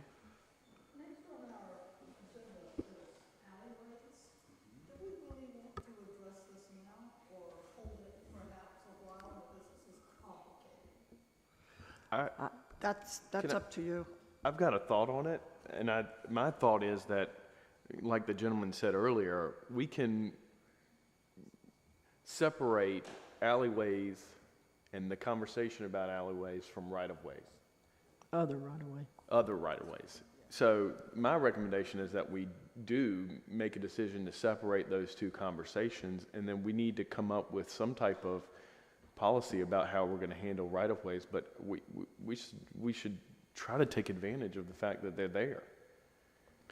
Well, to throw another wrinkle into this whole thing, there's a couple of legal questions that are still here that we don't have the answers to quite yet. So I'm just throwing out for consideration that making hard decisions on what we're going to do with the alleyways, and certainly we can separate the two. That's an easy thing. But what we actually do with alleyways, because we do not, unless the manager corrects me, we do not know for sure exactly what happens if somebody claims that we've abandoned them. That's illegal. Well, that's different than an easement. These aren't easements. So an easement could be abandoned over time, but I don't believe a publicly owned alleyway. I think you're correct, but what I'm saying is, other than us opining on great thoughts, we don't have anybody who's supposed to know and give us the exact language. The other one is if I've encroached on it, and it's been 15 years since I've encroached on it, does that mean anything? And then the maps that we have, and we've had this earlier conversation, shows alleyways that start and stop and start and stop. And that may be a result of I've sold the property, I've got a new surveyor comes in, they don't know anything about alleyways, and they're looking for the other guy's posts for his backyard, and they've just been absorbed, and now they're showing up on GIS as never having been there when they actually have been there. Because the documents that Dorothy pulled out, you can see those alleyways went to the water. That's where they went. And they don't go to the water any longer. So there's no record that the city ever did anything to stop that. It's just, and there's not necessarily even structures on them. They're just property lines that have been moved back to back and the alleyway has disappeared. So there's a lot of different unanswered questions about, do we claw that back? How do we do that? So I'm just suggesting that before any hard decisions are made today to what we're going to do with them, that we kind of figure that out. So the motion actually would be that we table this until we have all the pertinent information to start. Microphone, please. Your microphone, ma'am. Oh, I'm sorry. I move that we table discussion of the alleyways until we have legal opinions and pertinent information, accurate maps, and so on, before we even start thinking about what to do with the alleyways. Second. Thank you. We have a motion on the floor and a second. Is there any conversation? Okay. I hate that we're continually still kicking this can because alleyways, because of Mr. Collins and has been patiently waiting now for many months for something that I think theoretically we're all in agreement that he should be able to do, and we should be able to. Well, I'm not sure that's the case. Well, if I build then. a garage, and I have the door of the garage empty onto an alleyway, which I have no authority to go use as my private driveway any longer, and that was not approved by the planning group or the building inspector or anybody else, I guess the buyer beware. I think one of the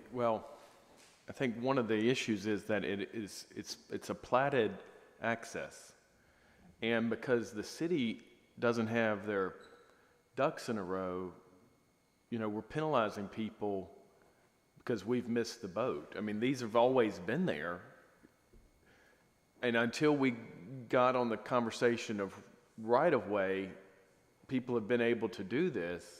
They were walkways. They weren't driveways.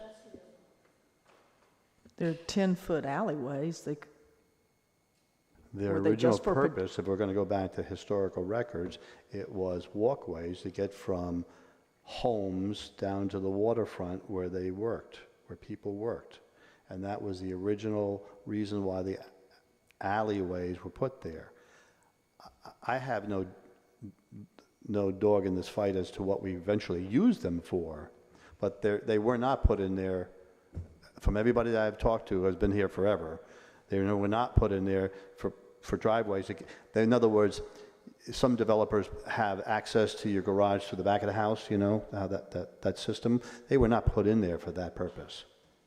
We've had public comment on this in the past when we've considered abandoning alleyways, and some of our much older citizens have brought to our attention what this was like and why they existed in the first place. And it was for people to safely go from block to block to block without having to get out on the main roads and encounter automobiles.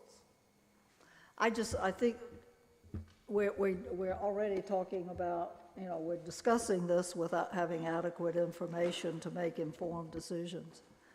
Well, we have Well, I'm sorry, Robert. Well, I don't know what the plan was in 1792. They're not that old. I mean, Okay. people who talk to us. Yeah, thankfully. And I guess of all of us, it doesn't make sense that in that year they would have platted these alleyways for the purpose of pedestrians. I can't imagine traffic was what it is today back then. But maybe that is the case. But furthermore, you know, you can use logic to say that perhaps it was because these lots were 33 foot wide. There was no space to get a driveway in, and so you accessed it from the back. And that's very, very common for southern seaside communities, that they would have alleyway entries on 33 foot wide lots, which is evident from towns like Wilmington. Or I would suggest that could be the ultimate answer to the issue, that we allow the homeowners to do that, and that's what the board decides to do. I'm only suggesting that for the moment, until we get this legal, I'm not talking about postponing this forever. Like, we can do this in April. You actually have a motion. I know that. So we do have a motion on the floor to table this. I would ask the manager to fast track it so we could perhaps do it in April, at the April meeting, one of the April meetings, and we go forward with it at that time. So is there any more discussion on the motion and the second? Hearing. Well, the only thing I would say is if we are going to bring it back in April, let's bring it back when we have our city attorney present. I would actually ask that we have something in writing from the city attorney as well. So all those in favor of tabling this until hopefully the April meeting, please say aye and raise your hand. Aye. It's unanimous. Thank you. I guess we're going to go to the manager's report next. Yes, very, very quickly. Anniversaries: Eddie Moore, 10 years, Park and Rec basketball referee. Angie Bates, 10 years, who's our accounting technician. Dale Washington, 9 years as a basketball rep. Sergeant Tom Moore, 5 years. Grounds maintenance, Christopher Martin, 4 years. And Ms. Dory Dutton, 3 years.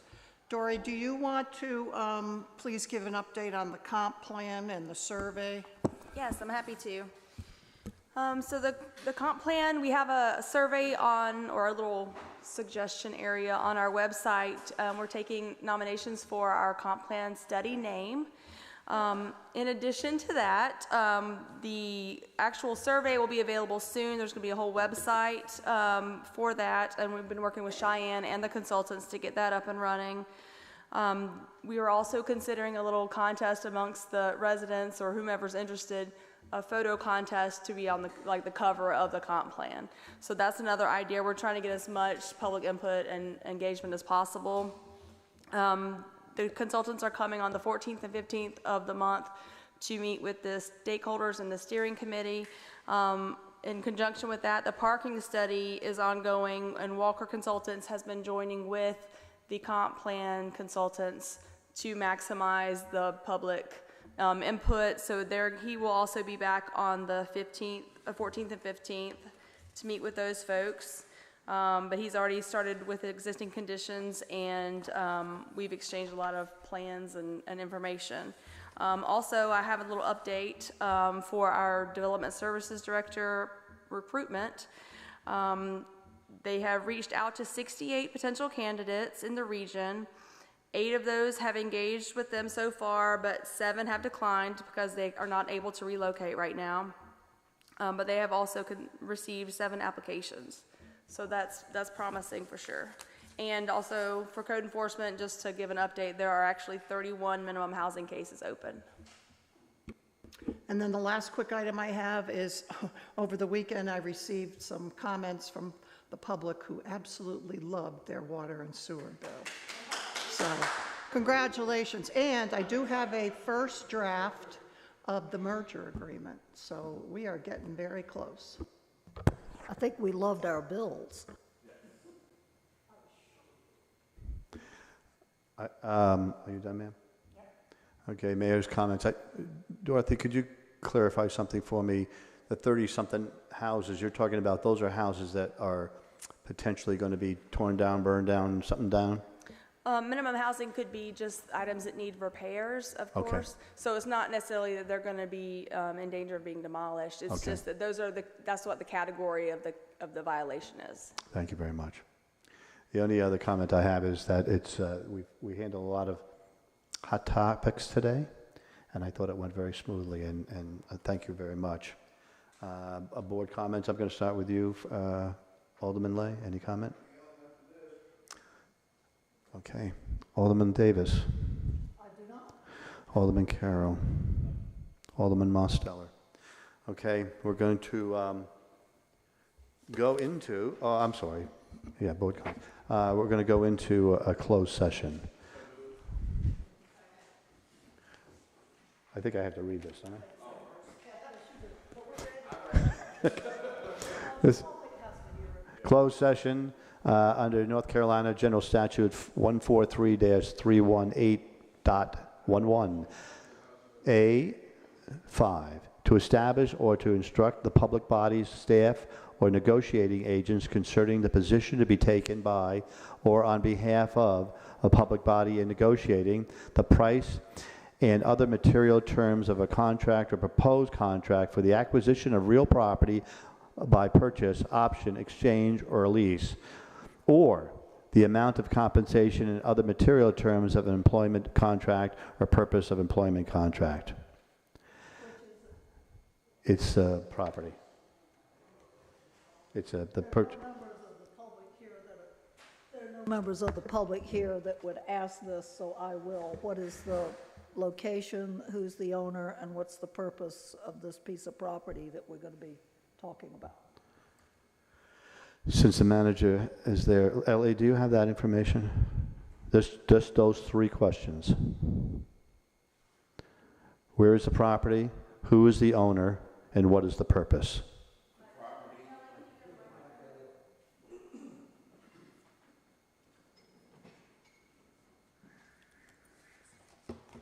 The property in question is off of East Moore Street, just about all the way to the intersection of where East Moore Street meets East Leonard. The current owner of the property is Archer Daniel Midland, and the purpose is to build a power substation. I have another one, and that is 211 and North Howe Street, owned by Retson Development, and that is possibly substation or location for police station. Is there?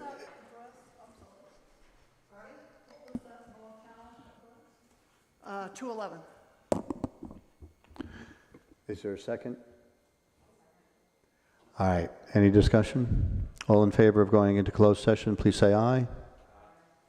Any opposed? Thank you. We're in closed session.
There's a motion to come out of closed session. There's a second. Is there any discussion? All in favor, say aye. Aye. We're out of closed session. We're back into session. And now, is there a motion on... That's what I thought. I thought there was supposed to be some language here that talk about that. Do you have it?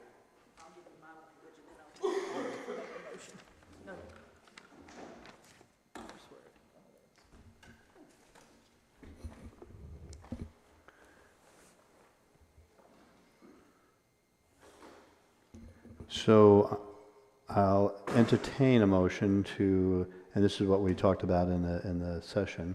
So there's no address on this. No. So I would just say the ADM property. Okay. 1.2.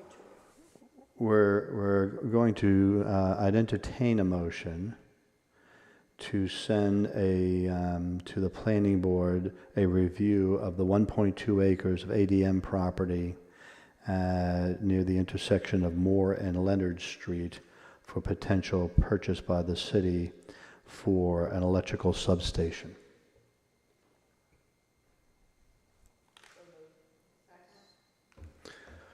Any discussion? Do we need to put the price in? Well, yeah. I would say that we agree to instruct the city manager to enter into a contract for the property in the amount of, and simultaneously send it to the planning board. So we're holding it. Correct. Pending the... Robert, you are better at those words than I am. Would you please make that motion? Yeah, you want? Yep. Okay, then I withdraw my motion. I withdraw my second. Okay, so I'd like to make a motion to instruct the city manager to enter into a contract for approximately 1.2 acres owned by ADM in the amount of $48,000 for the purpose of a second electrical substation, and to simultaneously forward this to the planning board for their consideration and recommendation. There's a motion and a second. Any conversation? All in favor say aye. Aye. It's unanimous. Thank you. And unless there's something else, I would gladly entertain a motion to adjourn. All in favor? Aye. We're adjourned.